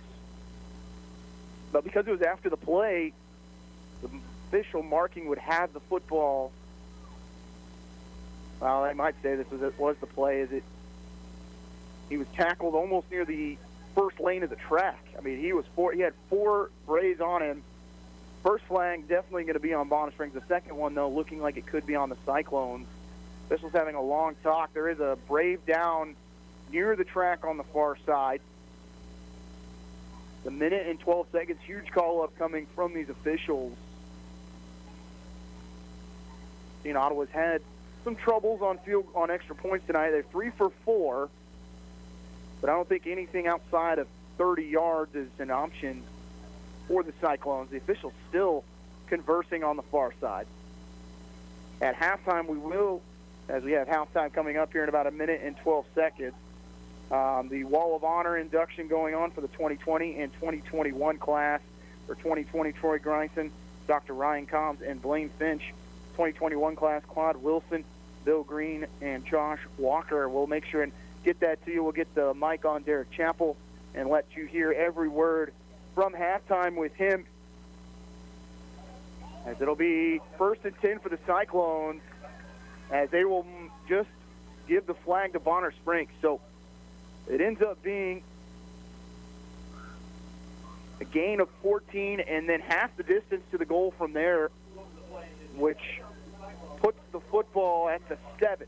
1st and goal from the 7 for the Cyclones, minute 12, all 3 timeouts for OHS. They have put on a clinic running the ball in this first half.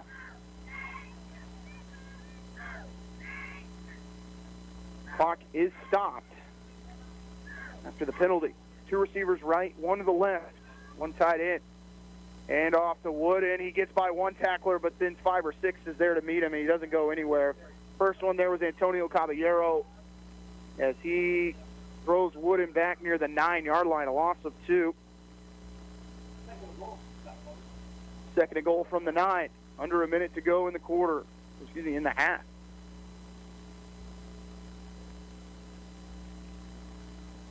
And Ottawa not in any type of rush. 35 on the play clock, 42 on the game clock. See if we get McCullough on a little play-action rollout here, give him the opportunity to run or to throw. We'll see what Alexander wants to do. Wooden still in. Ottawa going to show empty set, but everyone to the left side. They're going to run McCullough to the left, gets inside the 5, and then he is wrapped up as the Cyclones will take the timeout. Clock is still running with 19.1 on the clock. But he does pick up 4 yards to get to the 5.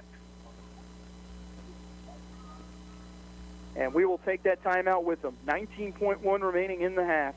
Cyclones will have his 3rd and goal from the Bonner Springs 5-yard line when we return. You're listening to Cyclone Football on 1220 and 103.7 FM KOFO. KOFO Radio in Ottawa is looking for just the right person to join our marketing department. The right person might have a background in business-to-business sales, will be outgoing, upbeat, a team player, and eager to learn. We'll give you the time-tested and proven tools and training to help you be successful. You supply the positive attitude, drive, and hard work. Send your resume to KOFO@KOFO.com or drop it by the KOFO studios at 320 East Radio Road, Ottawa, Kansas, during regular business hours. No phone calls, please. KOFO is an equal opportunity employer. Sports, information, and entertainment in East Central Kansas. KOFO K279CS Ottawa, where keeping you informed comes first.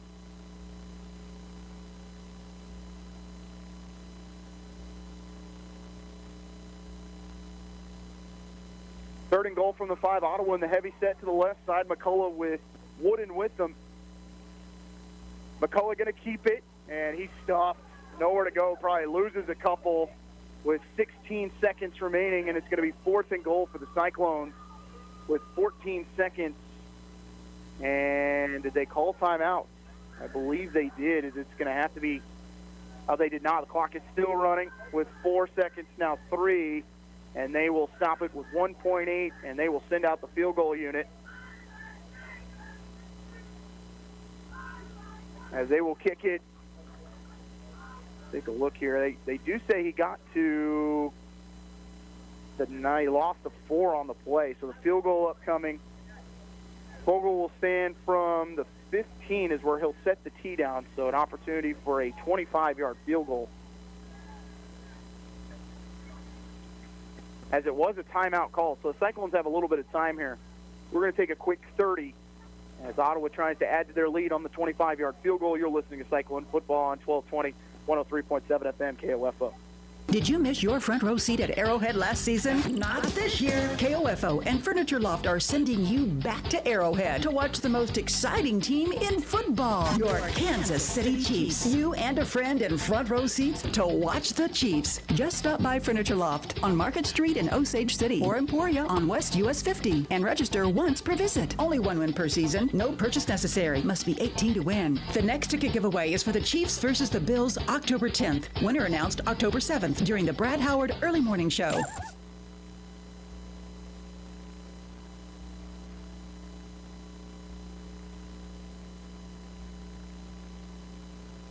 .8 seconds. Vogel to kick it from the left hash, the righty, which means that whole right side wide open for him. 25-yard field goal. Good snap. Foot kick is off, and it's right down the pipe. And Ottawa takes a 23-7 lead into halftime over Bonner Springs as they score on 4 of 5 possessions in the first half, as Fogle connects from 25 yards to give them a 23-7 lead. We'll take a break. We come back, we will send it to Derek Chappell for the Wall of Honor here at OHS. You're listening to Cyclone Football on 1220, 103.7 FM. This view was worth a hike. Right? And it's a good way to stay on top of my health. Yes, I'm Cologuard, a prescription colon cancer screening option for people 45 plus at average risk. Have you screened for colon cancer? Not yet. Don't wait. It's more treatable when caught in early stages. Tell me more. Cologuard is non-invasive and it's used at home. It detects altered DNA in your stool to find 92% of colon cancers. 92%? Yep, even those in early stages. This was seen in a clinical study with patients 50 and older. Any positive result should be followed by a diagnostic colonoscopy. False positive and negative results may occur. Cologuard is not a replacement for colonoscopy in high-risk patients. Do not use if you have had adenomas, have inflammatory bowel disease and certain hereditary syndromes, or a personal or family history of colon cancer.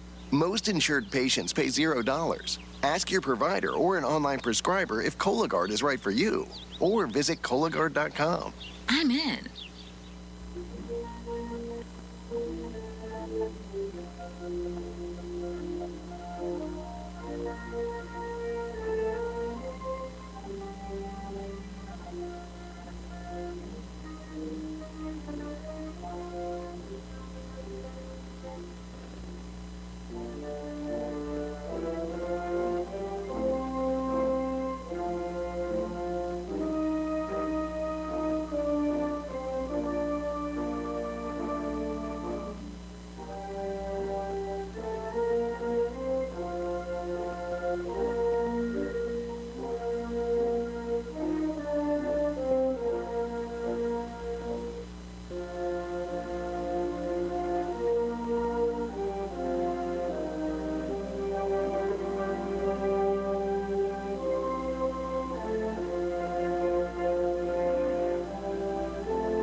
And that wraps up our Wall of Honor honorees as we will go ahead and take a break. You're listening to Ottawa Cyclone football on 1220 and 103.7 FM KOFO. Ottawa University has positioned itself as a distinctive and rapidly expanding institution, known for its innovative educational models, exceptional value, and special ability to prepare diverse student populations for lifetimes of enlightened faith, exemplary service, inspired leadership, and personal significance. With numerous undergraduate and graduate degrees in business, education, arts and sciences, athletics, and more, you'll gain the specific expertise you need for a lifetime of significance and prosperity. Find out more by visiting ottawa.edu/OUKS. You can just about hear that cold Kansas winter wind blowing, and you're going to want to make sure your heater is working this winter. The best way to do that is call the pros at Adamson Brothers at 785-242-9273. Adamson Brothers Heating and Cooling, maintaining your comfort for over 30 years. Results matter now more than ever, and Local IQ provides uniquely engaging local audiences, industry-leading technology, intelligent creative design, and insights from nationwide businesses. Talk to Stephen Bradley, 785-242-4700, extension 108. Today's job market is full of demand for skilled trade workers. Electricians, welders, mechanics, these and other trades are the backbone of every community. They're also a huge part in making sure the Army National Guard is always fulfilling its mission of service to our country and communities. Soldiers train to keep the power flowing, engines running, and supplies moving. The skilled trades these soldiers perform are the same ones needed in today's civilian workforce. Army National Guard soldiers are on the fast track to learning skills that can set them up for success at home with companies looking to hire the best. With options from plumber to helicopter mechanic and everything in between, soldiers are able to select the trades that best fit their lives. Their resumes are being built through their paid training and part-time service. Find out how you too can learn a trade profession and serve your community and country by visiting NationalGuard.com. Sponsored by the Kansas Army National Guard, aired by the Kansas Association of Broadcasters and this station. Good evening. This is William Mayo in the KOFO newsroom with your top stories for the hour. A Paola man has been sentenced to more than 3 years in prison for his role in a head-on drunk driving crash in February 2020. In Douglas County District Court, 27-year-old Taylor Livingston was sentenced to 41 months for the accident that killed 25-year-old Diva Sharma of Leawood. Livingston was westbound on U.S. Highway 56, approximately 1 mile east of Kansas Highway 33, just after 4:30 the afternoon of February 24th. That's about 6 miles east of Baldwin City. Livingston reportedly crossed the center line to pass the vehicle in front of him on the 2-lane road. His truck's front bumper struck the bumper of an eastbound Toyota Prius, according to the Kansas Highway Patrol crash report. The driver of the Prius, Sharma, was killed in the crash, according to the report. Livingston was not injured, and a blood test showed that he was intoxicated with a blood alcohol level of .12. Along with the sentence, Livingston was ordered to complete 36 months of post-release supervision and pay $6,800 in restitution to Sharma's family. Sharma was an admissions counselor at Baker University. Ottawa City Commissioner Blake Jorgensen gave his last monthly report at the City Commission study session on Monday after serving Ottawa for decades. He made his final end of the month report by commenting on the sales tax revenue that has steadily grown since the pandemic began. It's good to see that the sales tax collections is up from the previous year, which was up from the previous year and previous year before that, but it's still up almost $190,000. At some point, that's not going to continue to be up. Maybe. I guess I can't say that definitively, but it's good to see that growth is still happening. Jorgensen's last commission meeting will be on Wednesday. He and his wife have moved out of the city limits, so he is now unable to complete his term on the commission. He had announced earlier in the year that this term would be his last and he would not seek re-election. Now for the exclusive KOFO Weather Center forecast. Tonight, a 20% chance of showers after 3 tomorrow morning. Overcast with a low of 63. I'm Willie Mayo, KOFO News. This view was worth a hike. Right? And it's a good way to stay on top of my health. Yes, I'm Cologuard, a prescription colon cancer screening option for people 45 plus at average risk.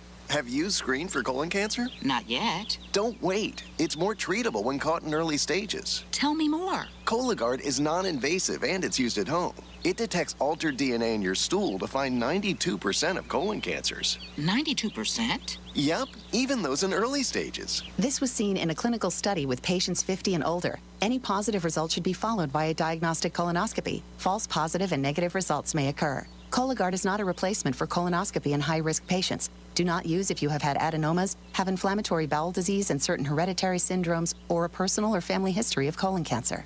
Most insured patients pay $0. Ask your provider or an online prescriber if Cologuard is right for you, or visit Cologuard.com.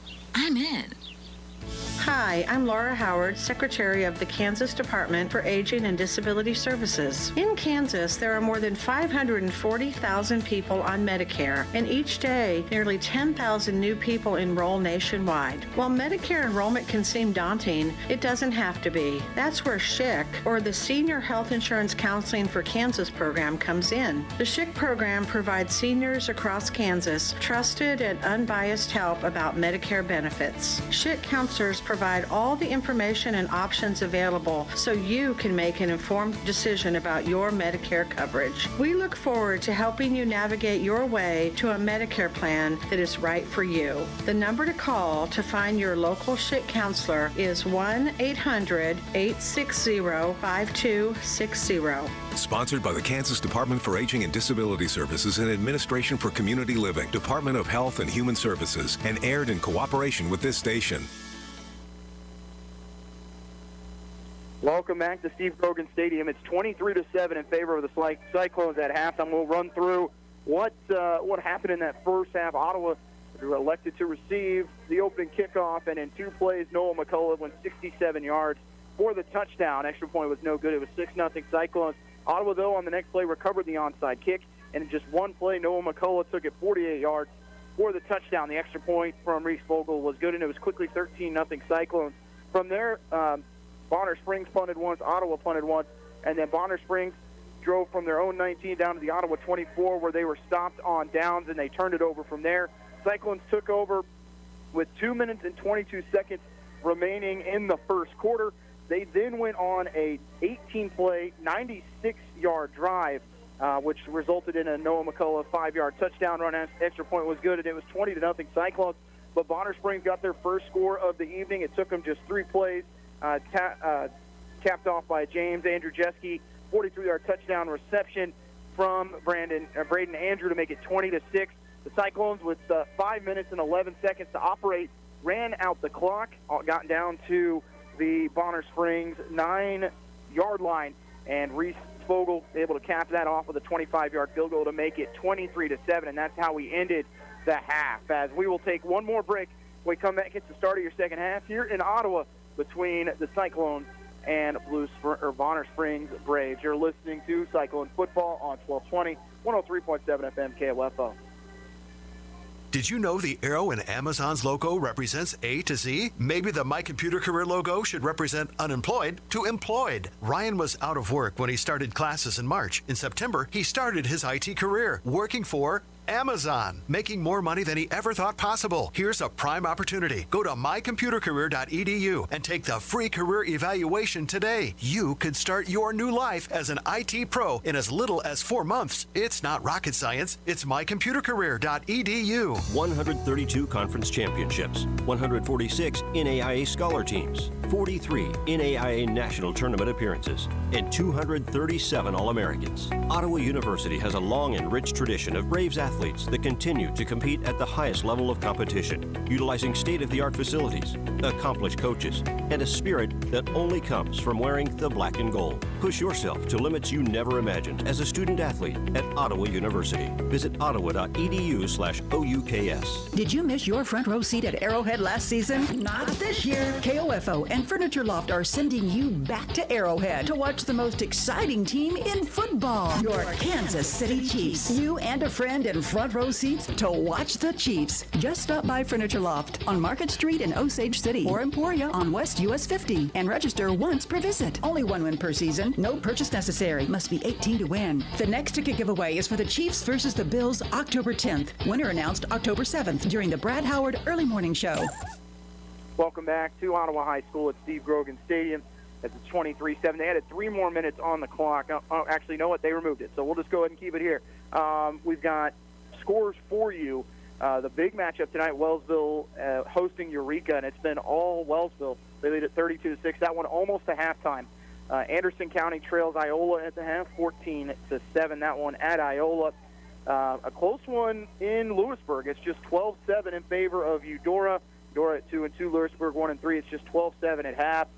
Central Heights trailing at half at home to 0-4 Horton, 14-7. And Paola and Wamego tied at 7 at half. So as we get those other scores, we will relay them to you. Big shocker. I guess not really a shocker, but more so expected a closer game for that Eureka-Wellsville game. But the Eagles looking like they always do, red hot out of the gates, as they have really become a football powerhouse in 3A. So it'll be Ottawa to kick it off, going from right to left in the third quarter. And Fogle will kick it off. A great first half for him, as he was 2 for 3 on extra points and then that 25-yard field goal to end the half. But Bonner Springs gets the football to start the second half. That field goal was huge, though, as the Cyclones did miss an extra point on their first kick of the night. So able to get that back, and now at some point Bonner Springs will have to go for 2 down the stretch to get it to a single-possession game. So Ottawa to kick off to start our third quarter, leading 23-7. And back for Bonner Springs, Jacob Jones is back there. And also it looks to be that is Jeremiah Ledbetter back to return it. We've seen the Cyclones go with the pooch kick. One of those turned into an onside recovery on their first kickoff of the night after the McCullough touchdown to start it. They're going to kick it deep, though. It's a wobbler. It's going to take a big bounce at around the 12. Picked up by Ledbetter, runs it to the left side, and he's going to get out near the 25 before he is hogtied at around the 27. And Ottawa able to cover that kick. Actually, on that return ended up being Braden McGrath, 5'7" junior. First and 10 for Bonner Springs. Get them started from the 27. So they will start with 11 minutes and 52 seconds on the clock. And from their own 27. And we have still not seen Jace Smith, and wonder if he might have suffered an injury last week or during practice, or what it is. But the do-it-all quarterback not playing tonight. It is going to be Brandon Andrew behind center, and he'll be in shotgun. He's going to hand it off to Parks. Parks able to drive across the 30 and is hit there around the 32 before he's driven back by a host of Cyclones, as he does get 5 on first down. Ottawa's only given up one big play, the 43-yard passing touchdown to Andrew Jeske. Otherwise, they have been able to bottle up the running attack from the Braves. Second down at 5 from the Bonner Springs 32-yard line. They're going to sprint out right side, a QB keeper, and Andrew gets across the 40. Don't have enough for the first down, as it was similar to what we've seen from the Cyclones, where you run that QB sweep and have 10 guys blocking out in front for you. That time Parks threw a great block to spring him out to the 39 as the official mark. So a gain of 7, first and 10 for the Braves from their own 39. 2 trips to the left side, 1 to the right. Hand off to Parks. Big hole across the 40, 45, 50, and then he gets tackled along with the referee right at midfield, who loses his hat right on the Cyclone logo. And a gain of 11 on the play, as nothing he could do to avoid the tackle. Gain of 11 out to the 50, and just like that, Braves find themselves at midfield just 3 plays into the second half. 10 minutes, 53 seconds remaining, third quarter. Ottawa shows blitz. Coming inside, it's going to be kept in lots of room for Brandon Andrew. He gets out to the 41, and a nice tackle on this near side from Brett Hart. As if he doesn't make that tackle, Andrew's in the end zone for 6. He does get tackled after a big gain. He picks up 9 on the play. They're going to actually mark him for 8 as he gets to the Cyclone 42-yard line. It'll be 2nd and 2. Chunk yardage on the first 4 plays for the Braves coming out of halftime, trailing 23-7. Andrew in shotgun, trips left side. He's going to keep it again on the sweep to the left side. He gets across the 40 to 35, almost to the 35 where he's upended as he goes down and around the 37. And right now it is just Andrew left, Andrew right. Out of shotgun, and Parks is becoming and looks just as good of a blocker as he is a runner, and just kind of clearing the path for Andrew right now. 1st and 10 for the Braves from the Cyclone 37. He's going to roll right. He's going to throw this time. Once the throw pass is caught. No, it's dropped as he was looking for Andrew Jeske, who had it in his hands, hit the turf, and the ball popped right out at around the 30. So incomplete, makes it 2nd down and 10.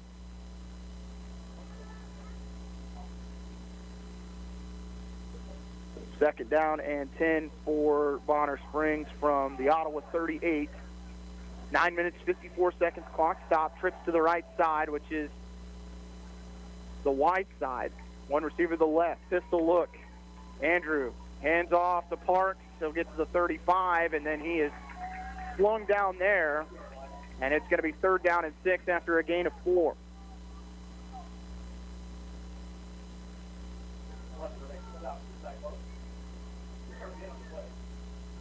Gets to the Ottawa 35.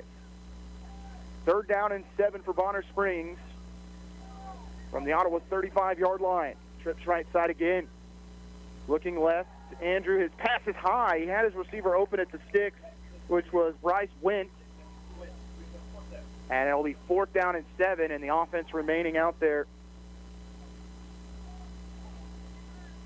9th play of the drive upcoming for Bonner Springs. They're going to go for it on 4th and 7. With 9 minutes and 21 seconds remaining in the 3rd quarter, trailing Ottawa 23-7. 2 left, 2 right on the receiver side. Andrew drops back to pass. Pressure put on by the Cyclones, trying to pick it up with his legs. He's not going to get it as he is power drived at around the 35. Only picks up a yard, and the Cyclones will turn over on downs for the 2nd time on tonight defensively. And they will take over at their own 35.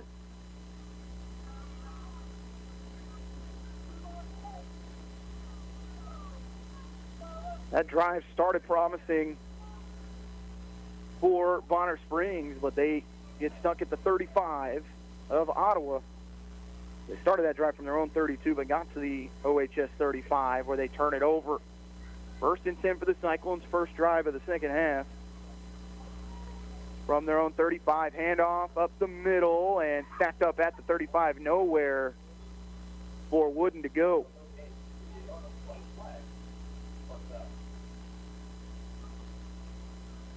And there is a flag down. And it's going to be holding on OHS. And that will take them back 10 yards. First play from scrimmage doesn't go anywhere, and they pick up the holding penalty, and it'll be 1st and 20 from their own 25. But we saw Ottawa do that on the first play of the game. Ended up being a loss of 4, and then it became a 67-yard touchdown on the next one. So maybe we get a little bit of redemption here on the second play. Handoff to Sink, who's into the game, and he gets to the 30 before he runs over a defender, and he'll pick up 5 yards. It'll be 2nd and 15.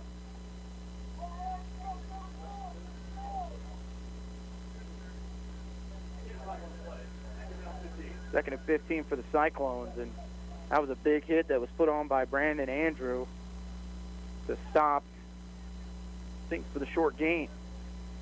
Wooden back out there, 2nd and 15. Cyclones at their own 30.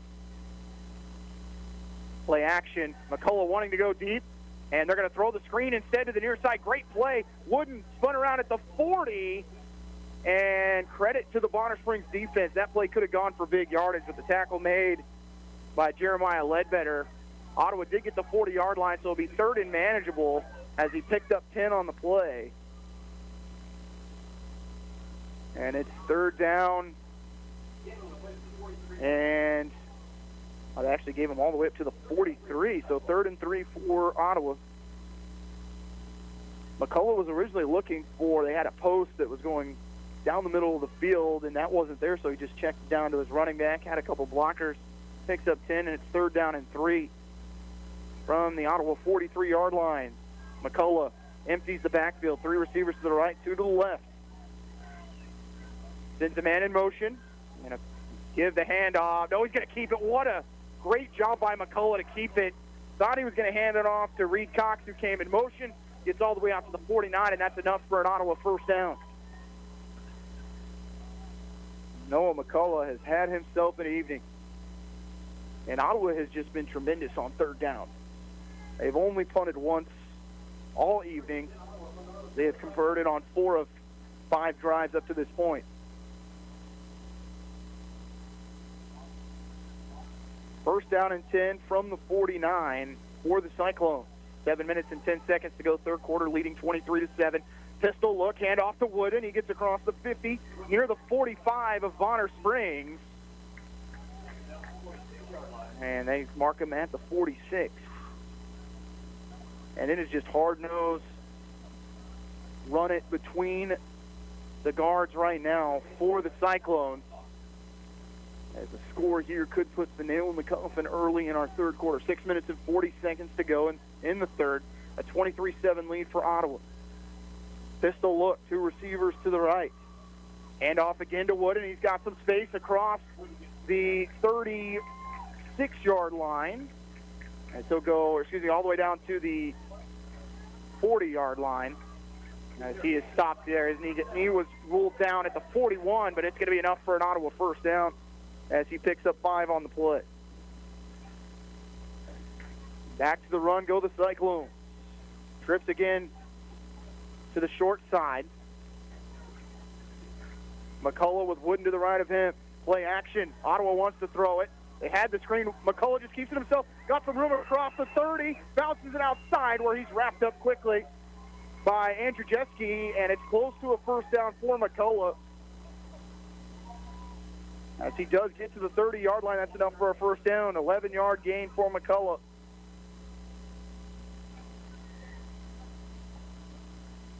Five minutes and 55 seconds to go, 3rd quarter. Cyclones up 23-7. First down and 10 from the Bonner Springs 30-yard line. And what an evening for Noah McCullough. 3 touchdowns. And he'll go pistol. Hand off Wooden. Bonner Springs brought blitz. Wooden got past 1 tackler, and then he is stacked up. But a gain of 4 first as he gets close to the 25.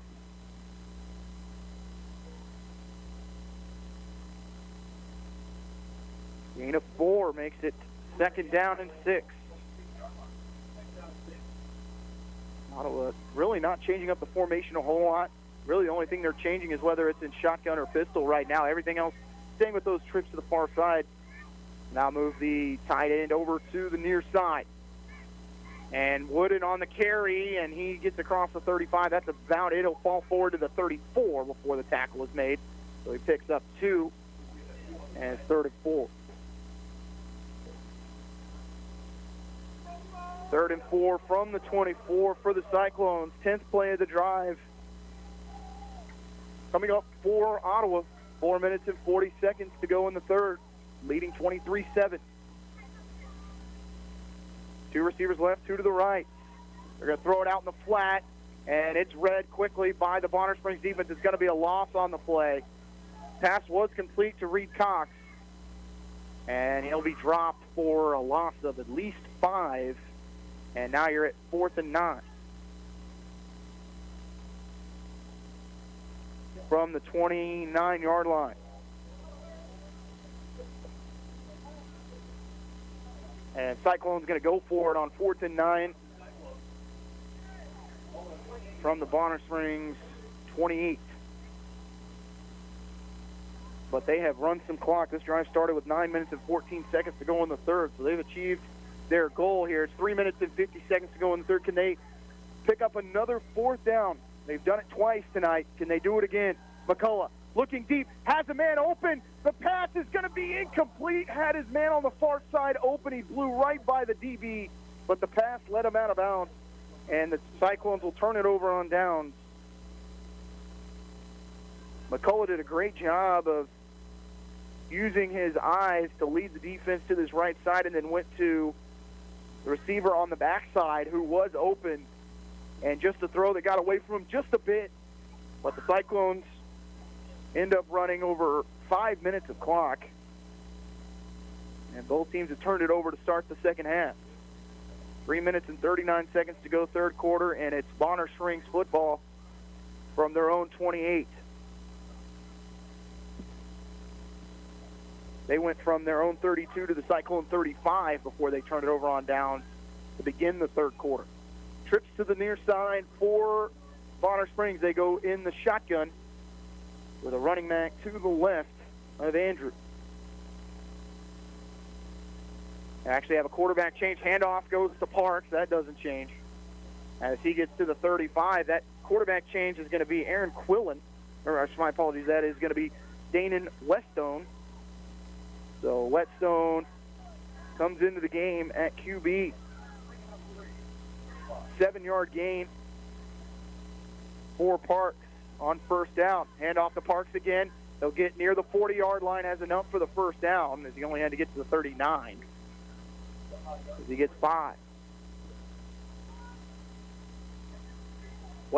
Danon Whetstone, a 6'2 sophomore, in at QB. And Andrew has played on both sides of the ball all night, so you can see why he might have wanted a little bit of a blow there for a couple plays. We'll keep Whetstone in the game. Handoff goes back to Parks.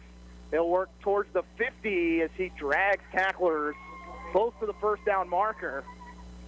Tackle on the play for the Cyclones made by Jared Ferguson. The gain of 9 to the 49 for the Braves. 2 minutes and 39 seconds to go, third quarter, clock running. Cyclones still leading 23-7.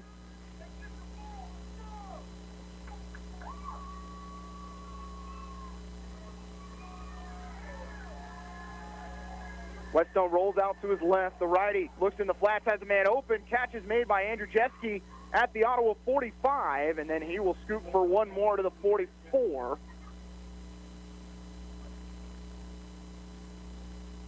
As that is going to be a first down. Gain of 7. First and 10 for Bonner Springs as Whetstone completes his first pass. Pistol look for the Braves. Hand off to Parks, and he's tripped up for a short gain. Wyatt Sink on the tackle, just a 2-yard gain to the 42. Under 2 minutes to go, third quarter. Cyclones up 23-7 with Bonner Springs in Ottawa territory. Second down and 7. Trips to the near side, one receiver to the left. Whetstone gets a low snap, pass is thrown, but it's out of the reach of Bryce Wentz. And it'll be third and 8.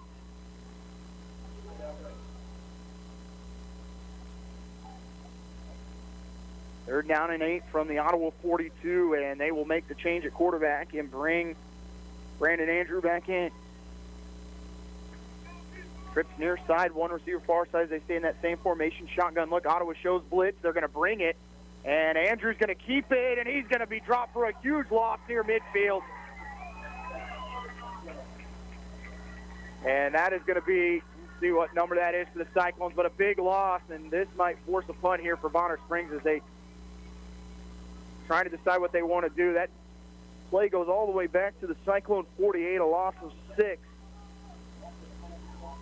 And it's 4th and 14.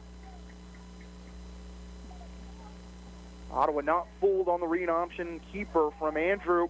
4th and 14, 56 seconds to go, third quarter. Andrew rolls to his right, trying to go deep. Pressure put on by the Cyclones. His throw down the middle. Sails over the intended receiver, and the interception's dropped.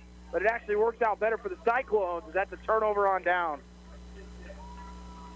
Now it'll be 1st and 10 for the Cyclones from their own 48. And this defense comes up big yet again. And with 45.6 remaining in the third, Cyclones with great field position.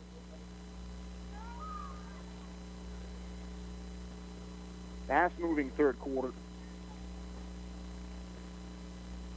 Mentioned the Cyclones ran the clock down from the 9:14 mark to the 3:39 mark before turning it over on downs deep in Bonner Springs territory. Shotgun look. McCullough bounces, runs into his own lineman. Is going to pick up positive yards, gets across the 50, out near the 46, and makes something out of nothing. There was really nothing there for McCullough, and he gets into Bonner Springs territory. Gain of 6 on the play, makes it 2nd down and 4.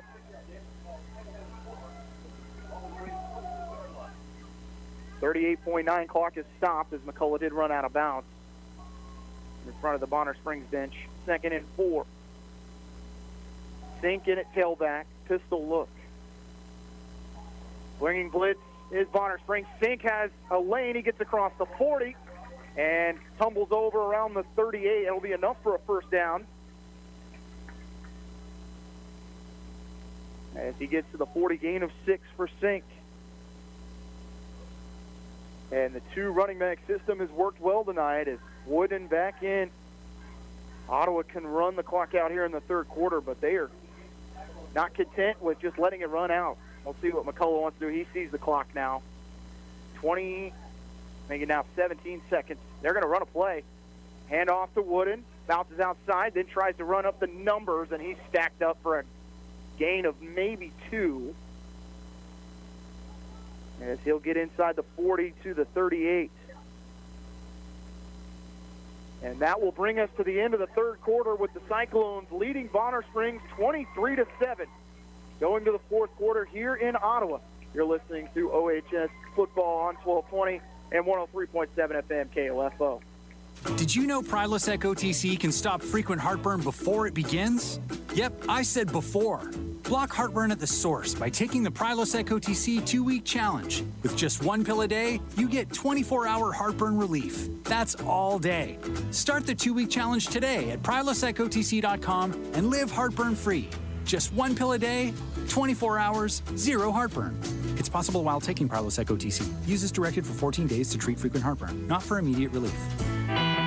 Ottawa Bible Church is a growing and thriving gospel-centered church. I'm Dave Edwards, a member of OBC, and I'd like to invite you to join us each Sunday morning as we gather for a rich sense of community, lively worship, and the expository preaching of the Word of God.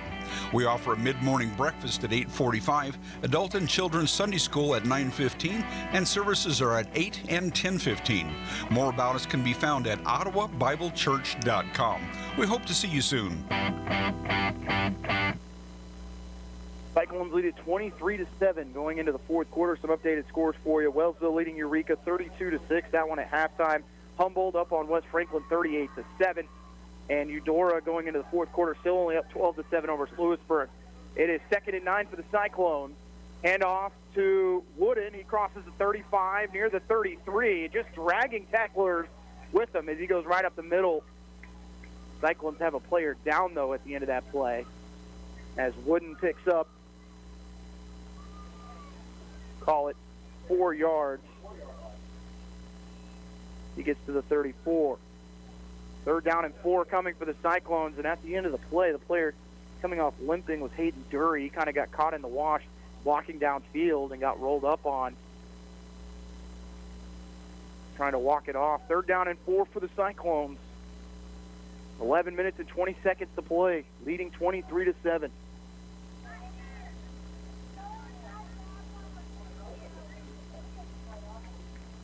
Two receivers right, one to the left. The tight end right side.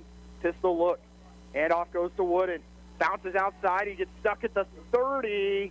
Ottawa's line trying to push him forward, and then whistle blows as he got to the 31. It's going to be 4th and 1 as he picks up 3.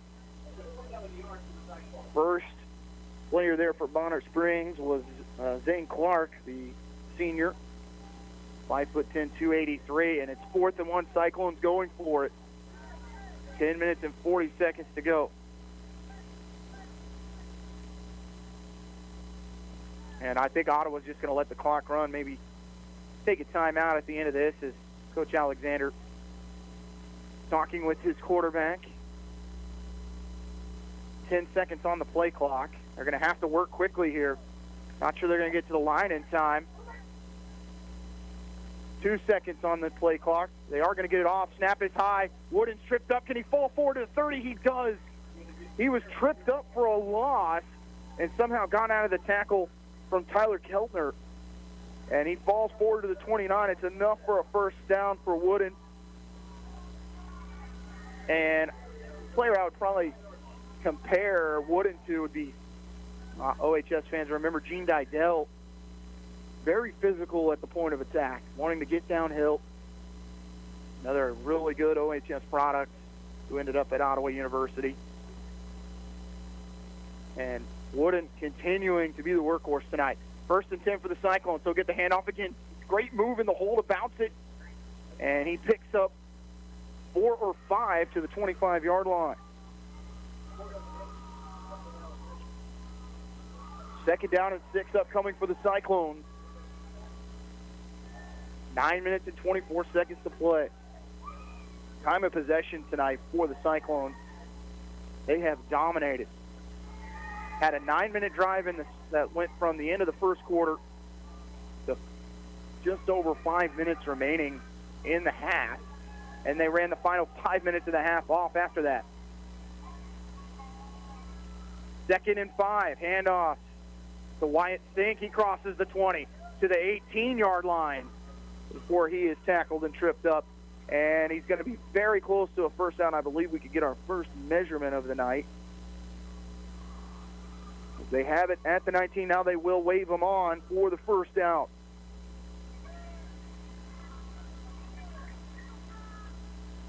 First down and 10 from the 19 for the Cyclones. Up 23-7. Threatening again. Wooden back in at tailback. He will stand to the left of McCullough in shotgun. 2 receivers near side, 1 far side. Blitz shown. McCullough's going to have to keep it. He's to the 20 to the 15. Cuts it inside to the 10. Still driving down to the 8. And another perfect read from McCullough. The blitz came from his right side, and that's exactly where Wooden went. McCullough kept it, got by 1 defender, and he will have enough for the first down inside the 10. It's going to be 1st and goal for the Cyclones from the 9. 8 minutes and 29 seconds remain. Cyclones trying to put it away right here with a score. 2 receivers left, 1 to the right. Tight ends on the right side. Off the line of scrimmage. Pistol look. Hand off to Wooden. And he's stacked up for maybe a gain of 1 or 2. He went right down the hash. And he does get to the 8-yard line, so just a 1-yard gain. 11th play of the drive upcoming for the Cyclones. As it's 2nd and goal. 7 minutes and 50 seconds to go, 4th quarter. And the Cyclones not in any type of rush right now. They take their time. As they lead it by 16. Field goal would make it a 3-score game, but they would rather punch it in and salt this one away. Going to go with the heavy set look with Wooden in the backfield. They'll run a little counter, and it's read right away by Bonner Springs. He's tripped up for a minimal gain by Braden McGrath as he falls forward to about the 5. It'll be 3rd and goal from the 5. I'll call it the 6. Excuse me, I only gave him 2 on that play. Ottawa had that strong eye look, and they're going to go with just 1 receiver to the near side, and again go with that look, but this time in shotgun with McCullough. Wooden to the right. Read option. McCullough keeps it, gets to the 5, tumbled over and around the 2. He got upended by none other than Braden Andrew yet again. I think you got to try and kick it here to make it a 19-point game, but I Coach Alexander thinking differently. And they're going to go for it. 4th and goal from the 2-yard line. 6 minutes and 20 seconds to play. And maybe just wait on this one. 25 seconds, plenty of time, and he will run in a play. Bret Hart will carry it in for the Cyclones. 6 minutes and 8 seconds to go. Cyclones 15 on the play clock. 4th and goal from the 2-yard line. Cyclones up 23-7. One receiver to the left is Hart. He'll stay in that heavy look with the 2 tight ends to the left. McCullough sprints out to his left to the 2, to the 1. He dives to the pylon. Touchdown, Noah McCullough. And does that put it away? McCullough with the 2-yard touchdown on 4th and goal. His 4th touchdown of the night. And that makes it 29-7 Cyclones. Vogel on to attempt the extra point. Ottawa has a player limping off the field right now. Still have plenty of time. That is Hart limping back.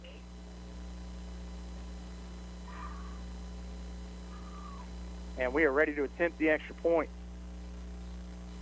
Good snap. Kick is up. It's high, and it's good. As Ottawa goes up 30-7 with 5 minutes and 48 seconds remaining. You're listening to Cyclone Football on 1220 and 103.7 FM KOFO. At State Farm, our goal is to help people manage the risks of everyday life, recover from the unexpected, and realize their dreams. This is State Farm Agent Keith King in Ottawa. Let me help you protect what's most important to you. Give my office a call at 785-242-9435 or stop by at 111 South Main Street in Ottawa. Join KOFO for the Kent Kessinger Show, our weekly chat with the OU Braves head football coach every Tuesday night at 7:06, live from Primetime Grill in South Ottawa. Bob Johnson is your host with Coach Kessinger. It's food, fun, and football on the Kent Kessinger Show, Tuesday nights on KOFO. 30-7 lead for Ottawa as that drive, 13 plays, as it went 52 yards, capped off by a 2-yard touchdown run by Noah McCullough to put it away with 5 minutes and 48 seconds to go. And again, going forward on 4th down paid off for Coach Alexander on the read option yet again. And the run game has been tremendous tonight. They have won at the point of attack time and time again. As the 3-headed monster of Wooden, McCullough, and Wyatt Stink. When they've needed to throw the football, it's been minimal tonight, but they've come up with some good completion, screen plays, 10-yard hitches when they need it, but it's got to be less than 5 attempts at this point. Vogel has it set as Ottawa in this 4th quarter goes from left to right on the radio dial, but what a night for Ottawa High School. And just kind of the transformation of this program. This Bonner Springs team is one that has had a lot of success in this state, and Ottawa has put it on them tonight, leading by 23. Deep kick from Vogel. Returner goes all the way back to his own 3, goes over his head. He'll make the catch. Jones will take it out from the 4. Really not a whole lot of space for him. He's tackled it around the 23 on the return.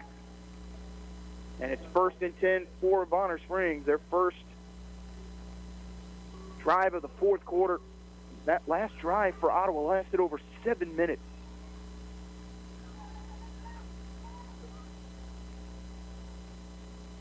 They start from their own 24 to the Braves.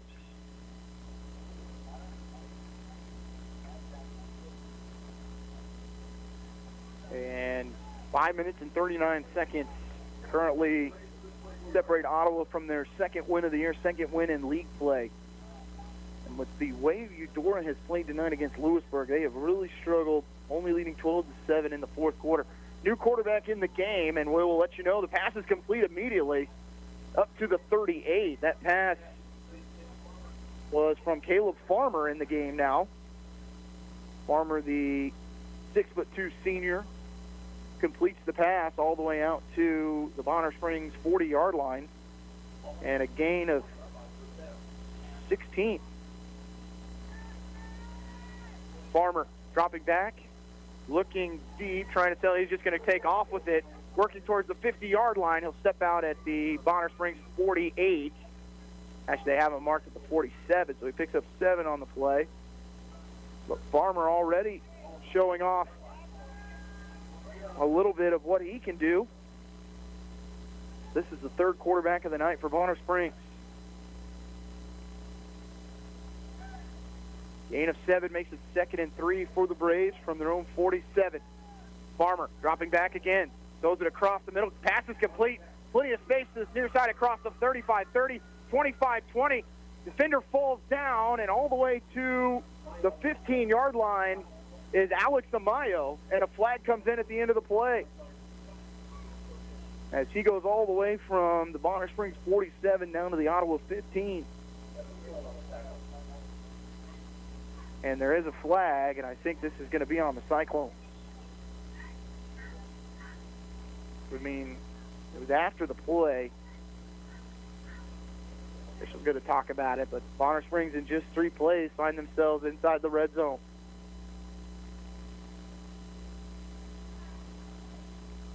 Caleb Farmer, it's a great drag route, and that's going to move the football inside the 10-yard line. We wait for the officials to actually put the ball down. It should be around the 7 or the 8, half the distance to the goal, and it is going to be the 7. So after the penalty starts it'll be 1st and goal for the Braves. Trips to the right. Farmer drops back to pass again. With space there, trying to throw it out as a man wide open for the touchdown. As that Kalen Straight on the reception from 7 yards.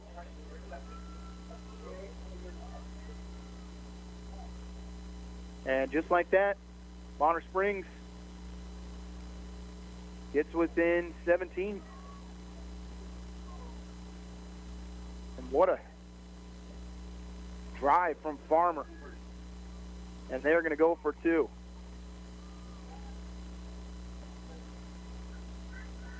Farmer with 2 receivers to the left, 1 to the right, sends a man in motion. Sprints to the right side, going to keep it himself. Plenty of room for him. There's a flag on the play. He does not get as the tackle on the far side from Bret Hart. And the 2-point conversion's no good. And I believe this is going to be holding on Bonner Springs. We'll wait to see. And Ottawa does decline it as it was holding, and it stays a 17-point lead for the Cyclones. 30-13 with 4 minutes and 55 seconds remaining in the contest. We'll take a break. You're listening to Ottawa Cyclone football on 1220 and 103.7 FM KOFO. Sports, information, and entertainment in East Central Kansas. KOFO K279CS Ottawa, where keeping you informed comes first. Wherever you and your vehicle go, you can trust your vehicle repairs to CarStar with our limited nationwide warranty on all qualifying repairs. Call CarStar Ottawa at 242-8916. CarStar, relax. We'll take it from here. It is possible to live your life pain-free with chiropractic care, and it starts by contacting Ottawa Chiropractic Clinic, offering safe, effective, and drug-free care. Free your life from pain. Call Ottawa Chiropractic Clinic, 785-242-4100. My part-time service in the Army National Guard makes it possible for me to be more for the community I call home. My training helps me at work when I lead by example. My service in the Army National Guard allows me to keep my community and those I care about safe from threats. Learn more about how you too can live and serve part-time close to home by visiting nationalguard.com. Sponsored by the Kansas Army National Guard. Aired by the Kansas Association of Broadcasters and this station. 4 plays for Bonner Springs to score their 2nd touchdown on the night, capped off by a straight 7-yard touchdown reception from Caleb Farmer, who came in relief. He's the 3rd quarterback tonight for Bonner Springs, drove him down the field as he took him 76 yards. And we'll expect an onside kick here from Bonner Springs.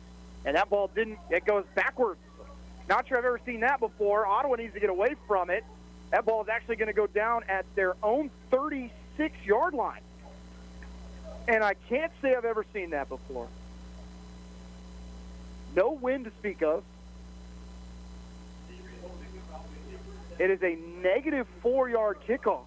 They tried the onside, scooted off the foot of Hernandez, and Ottawa takes over at the Bonner Springs 36. With 4 minutes and 55 seconds to go, I've seen kicks that have gone less than 10 yards, but I've never seen any that have ended up in the negatives. That is quite a sight. And 1st and 10 for the Cyclones from the Bonner Springs 36, leading 30-13 as we are into the fourth quarter. Ottawa, as Bonner Springs really selling out on the run, is going to stuff the Cyclones for a loss of 2. Handoff went to Wooden, and he loses a couple. Back to the 38-yard line. So a 2-yard loss. Cyclones just trying to run the clock out. Bonner Springs has all 3 timeouts. They trail by 17. That 2-point conversion was massive, as it is a 3-score game. Bonner Springs brought a heavy blitz on the last play. They sold out for the run. See if Ottawa maybe goes play action and then lets McCullough make a decision. If he wants to put it in the air, when you got a senior back there, you can make those decisions. 4 minutes remaining. Ottawa up 30-13. And again, he gives the Wood. He's going to lose big yardage back to the 41.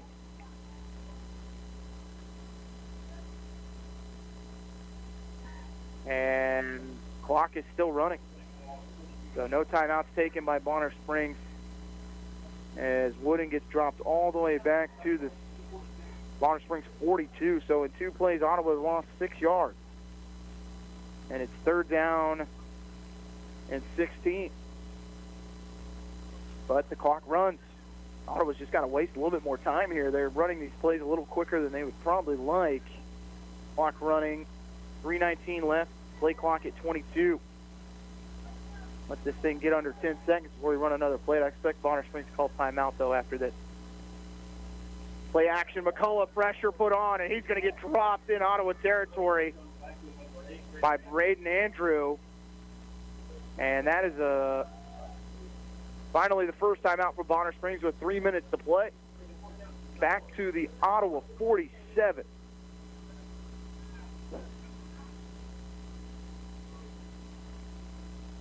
Loss of 11. And it was a timeout, so we'll go ahead and take a break. It'll be 4th and a mile for Ottawa coming up with 3 minutes remaining and leading 30-13. You're listening to Cyclone Football on 1220 and 103.7 FM KOFO. My community means everything to me. That's why I joined the Army National Guard. I'm proud of where I'm from, and as a soldier, I get to give back to the people that helped me succeed. The training and leadership skills I get from the Army National Guard help me every day when I teach young people and look out for my community. If you'd like to learn how you too can serve part-time in the community you love, visit nationalguard.com. Sponsored by the Kansas Army National Guard, aired by the Kansas Association of Broadcasters and this station. Cyclones will punt it from their own 49-yard line, as it is 4th and 24, excuse me. Cyclones started the drive at the Bonner Springs 36 after the negative 4-yard kickoff. But they were able to run some clock as it started. There was over 1 minute, 55 seconds run off. Bonner Springs did use their first time out of the second half, and they're going to sell out, try and block this punt. Everybody coming, and it's going to be a false start on Ottawa. And that'll back them up 5 more yards. And this game is not over. 30-13 Cyclones, 3 minutes left. But we saw Caleb Farmer drive Bonner Springs down the field, and just over, that actually ended up being 40 seconds after all the first downs and penalties. It took him just 40 seconds to score. So Ottawa needs to be careful and get this punt off with 3 minutes remaining in the fourth quarter, up 30-13. Vogel back to punt it. 10 rushing. No one back to return. Another bad snap. And this one, another flag comes out. Another false start on Ottawa. And it's going to be 4th and 35 before Ottawa punts the football.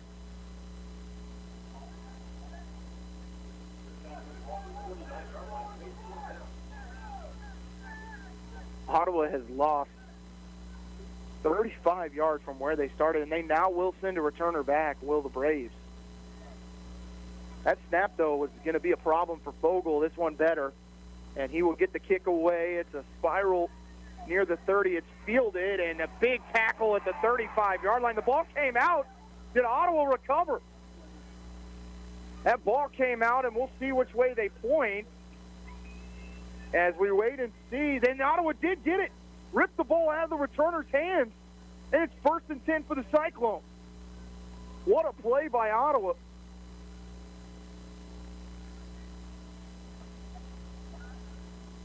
And they're talking about it now. They pointed Ottawa's direction, and we'll wait and see.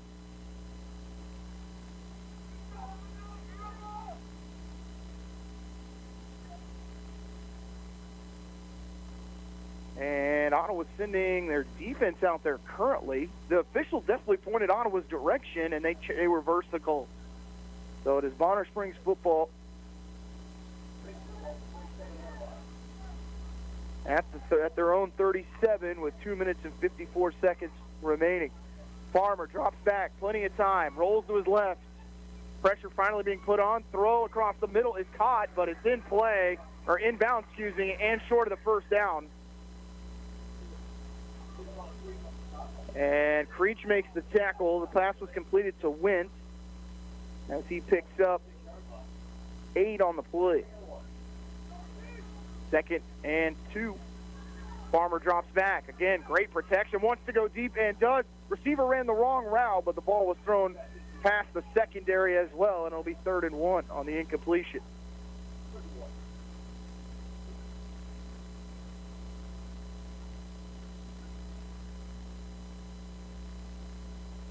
Two minutes and 20 seconds remaining. 3rd down and 1 for the Braves. And it's a long one. Feels more like 1.5 or 2 from where, perfectly right down the sight line from where we are. And they have to get to the 48. Rolling right, passing the flat, has his man open, would have been a first down. That pass was intended for Alex Amayo, who had the big reception on the last drive.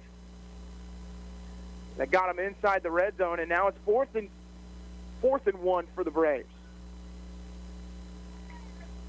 Amayo, after the play, hitting his helmet, frustrated, was looking upfield, had a lot of space as that pass was completed. Farmer with trips to the right, 4th and 1 for Bonner Springs, and Parks is upended. He gets the first down, though, after he gets flipped over near the 50-yard line. Wyatt Sink again on the tackle. As he gets to the 49. So a gain of 4 on the play. First down for Bonner Springs, 2:03 left. Farmer drops back. Ottawa brings pressure. Wants to go deep again, and the pass is incomplete. Tried to go down the near sideline, looking deep. Intended receiver was Bryce Wint. 2nd down and 10.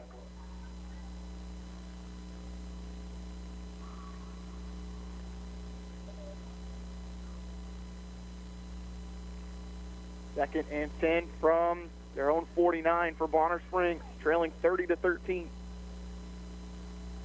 Minute 56 remains. Farmer trips to the right, looking right, pressure, has a receiver open at the 45. Ball's loose. Who's going to get on top of it? Looks like Bonner Springs got back on it, though. Actually went forward an extra couple yards near the 43-yard line. But it is, clock should still be running. It is, so it's at the 43, 3rd down and 2. Farmer looking left and completes the pass for a first down into the hands of Andrew Jeske. And he gets up to the 37 of Ottawa. Minute 25 left. Bonner Springs with 2 timeouts. And there's a stoppage by the officials.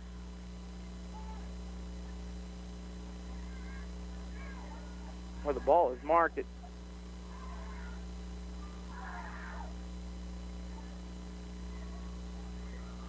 waiting to see. The officials still talking about it. Oh, it's a legal substitution on Ottawa. And wouldn't have mattered. The pass was completed for the first down. So ends up being exactly where the pass was caught at the, actually went back 2 yards. Thought that was at the 39. A legal substitution, I think. Pass to the right side, wide open as Parks in the flat. Gets through one tackle to 25. Still breaking tackles to the 15. Inside the 10 goes Parks.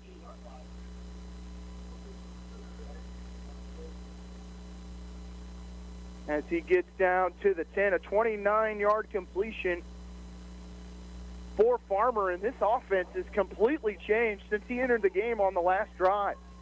They have thrown it all over the yard. 4 receivers. Rolls to his right. Pressure put on by the defense. Farmer gets by 1. The pass is there. It's picked off. Picked off by the Cyclones, running down the sideline and stepping out of bounds on the far side.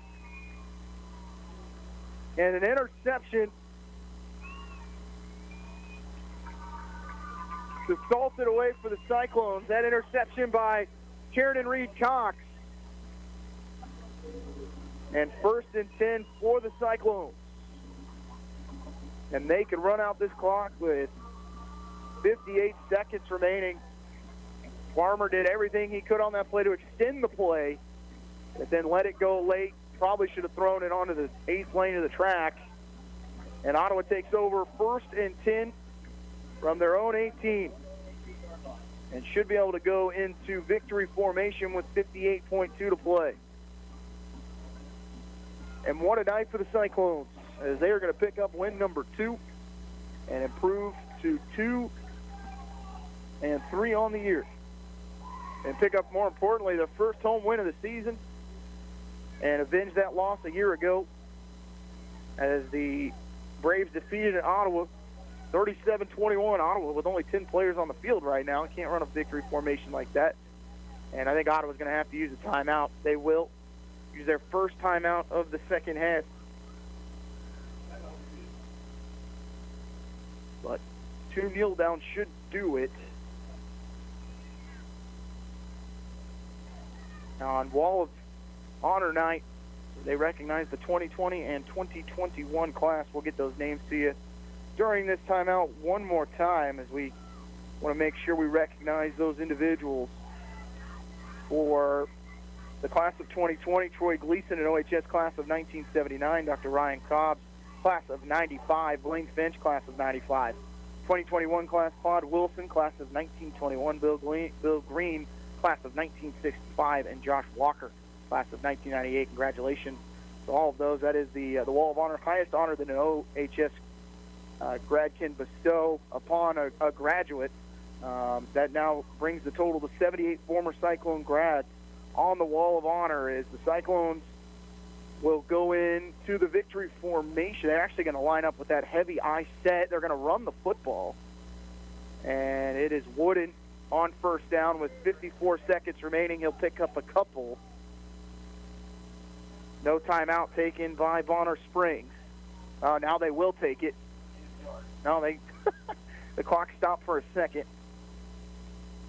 And then it started rolling again. So gain of 1 gets Ottawa to the 19. Just need to, based off where it is now, Ottawa can just let it run out. As the Cyclones are going to go to 2-3 on the year, and they will play right back here next week against Eudora before they travel to Lewisburg and finish off the regular season against Tonganoxie. But what a win for the Cyclones. Last week they put it together for 3 quarters. Tonight they dominate the first 2 quarters and end up putting them away with a touchdown late in the 3rd quarter. And they're going to win it 30-13 as the clock runs under 5 seconds. And it's a huge win for the Cyclones at home in 2021. Final score 30-13 in favor of the Cyclones. We'll take a break. You're listening to Cyclone Football on 1220 and 103.7 FM KOFO. Supporting local teams helps bring local communities together, and that benefits everyone. That's why we're proud to sponsor this sports broadcast on KOFO. This is Eric Price, funeral director and owner of Lamb Roberts Price Funeral Homes, providing compassionate care when you need it most. Visit lamb-roberts.com. Have you received an email, call, or text about winning a sweepstakes you didn't enter? Don't fall victim to the latest scams. Hi, this is Shelby from Kansas State Bank, encouraging you to protect yourself against these unsolicited attempts to take your money. Contact your financial institution immediately to protect your account if you feel you've been targeted. A reminder from Kansas State Bank, member FDIC. This is Walt Dengel of Dengel & Son Mortuary. We have only a short time to make arrangements and take care of countless details. We pride ourselves in directing funerals that are flawless. Dangle & Son sets the standard for funeral service. If you're seeking a more active role in managing your diabetes or other foot-related issues, Kramer Pharmacy is here to help. This is pharmacist Laura Hibberts inviting you to put your best foot forward with Dr. Comfort shoes at Kramer Pharmacy, 134 South Main. Open Monday through Friday, 9 a.m. to 6 p.m. or 9 to 2 on Saturday. Hi, I'm Laura Howard, Secretary of the Kansas Department for Aging and Disability Services. In Kansas, there are more than 540,000 people on Medicare, and each day, nearly 10,000 new people enroll nationwide. While Medicare enrollment can seem daunting, it doesn't have to be. That's where SHIC, or the Senior Health Insurance Counseling for Kansas program, comes in. The SHIC program provides seniors across Kansas trusted and unbiased help about Medicare benefits. SHIC counselors provide all the information and options available so you can make an informed decision about your Medicare coverage. We look forward to helping you navigate your way to a Medicare plan that is right for you. The number to call to find your local SHIC counselor is 1-800-860-5260. Sponsored by the Kansas Department for Aging and Disability Services and Administration for Community Living, Department of Health and Human Services, and aired in cooperation with this station. Needing work? Want to do something different? KOFO is looking for someone to fill a part-time position as the host of the Sunday morning gospel favorite show. No previous experience is necessary, but must have a good work ethic, good communication skills, be familiar with computer operations, and have your own transportation. If interested, send us an email at kofo@kofo.com. No phone calls, please. KOFO is an equal opportunity employer. Welcome back, as it is a 30-13 victory for the Cyclones at home, as the next time they will be at Steve Grogan Stadium will be on senior night, as they will host Lewisburg on October 15th. Next week they will travel to Eudora, then come back to Steve Grogan Stadium on the 15th for that Lewisburg game, and then travel to Tonganoxie to finish the year. But a huge win for the Cyclones tonight at home, their first home win of the season, and they avenged that loss to Bonner Springs a year ago up at Bonner Springs. As it was all Cyclones tonight. Started the game off. Ottawa got the football, elected to receive. Noah McCullough on the second play of the game with 67 yards for the touchdown. The next point was no good. It was 6-0 Cyclones, but the Cyclones recovered an onside kick on the next play. Play after that, McCullough went 48 yards. The extra point was good. It was quickly 13-0 a minute into the game. OHS would add to that with 6 minutes and 20 seconds remaining in the second, capping off an 18-play, 96-yard drive. McCullough went for a 5-yard touchdown run. Extra point was good to make it 20-0. Bonner Springs able to get it to 20-6 with 5 minutes and 11 seconds. Just a 3-play drive that went 65 yards. A 43-yard touchdown reception for James Andrzejewski from Braden Andrew. Ottawa, though, would run out the clock in the second quarter. 13 plays, 63-yard drive, 5 minutes and 11 seconds, and a 25-yard field goal from Reese Fogel made it 23-7 going into the break. Bonner Springs turned it over on downs to start the third quarter. Ottawa responded by turning it over on downs on their own, but they ran off 7 minutes, got us down to the 3:39 mark. Bonner Springs would turn it over on downs again, and then Ottawa finishes it off to take a 30-7 lead. Another long drive, 13 plays, 48 yards. It's capped off by a Noah McCullough 2-yard touchdown run on 4th and goal. Extra point was good to make it 13-7. Bonner Springs would get on the board in just 40 seconds as it was a 7-yard touchdown reception as Farmer came in, completed that to Straight to make it a 30-13 ball game. And Bonner Springs would get the football back. Ottawa punted it to them. Bonner Springs drove down near the 20-yard line. Ottawa, though, would get an interception from Reed Cox, and that would run it out as Ottawa was able to take 2 knees and win it 30-13 as the Cyclones go to 2-3 on the year. Bonner Springs falls to 1-4 on the season. Ottawa will play at Eudora next week, and we'll get set to take on the Cardinals, as there will be Gary Bateman back on the call for that one. I want to thank everyone for listening tonight as we wrap it up from Steve Grogan Stadium. Great night for this program and Wald Alexander's team as they go to 2-3. They win it 30-13 over Bonner Springs. For Casey Weeder, I want to thank everyone for listening. It is a big win for the Cyclones over Bonner Springs. You've been listening to Ottawa High School football on 1220 and 103.7 FM KOFO.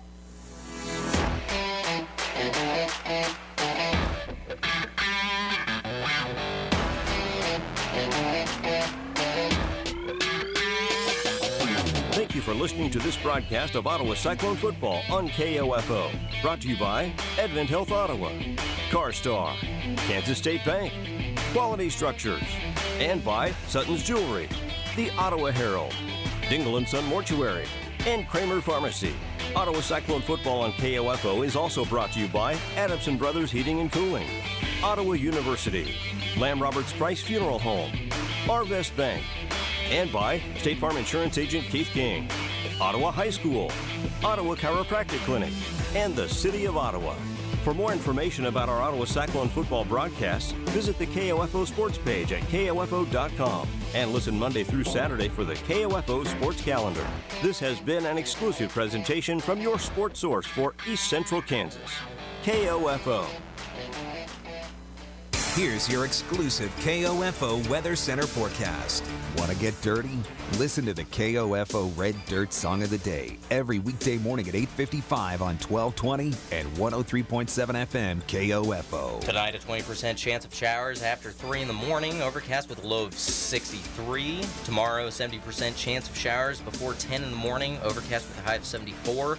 Tomorrow night, a 30% chance of showers and thunderstorms before 1 in the morning, overcast with a low of 58. Sunday, sunny with a high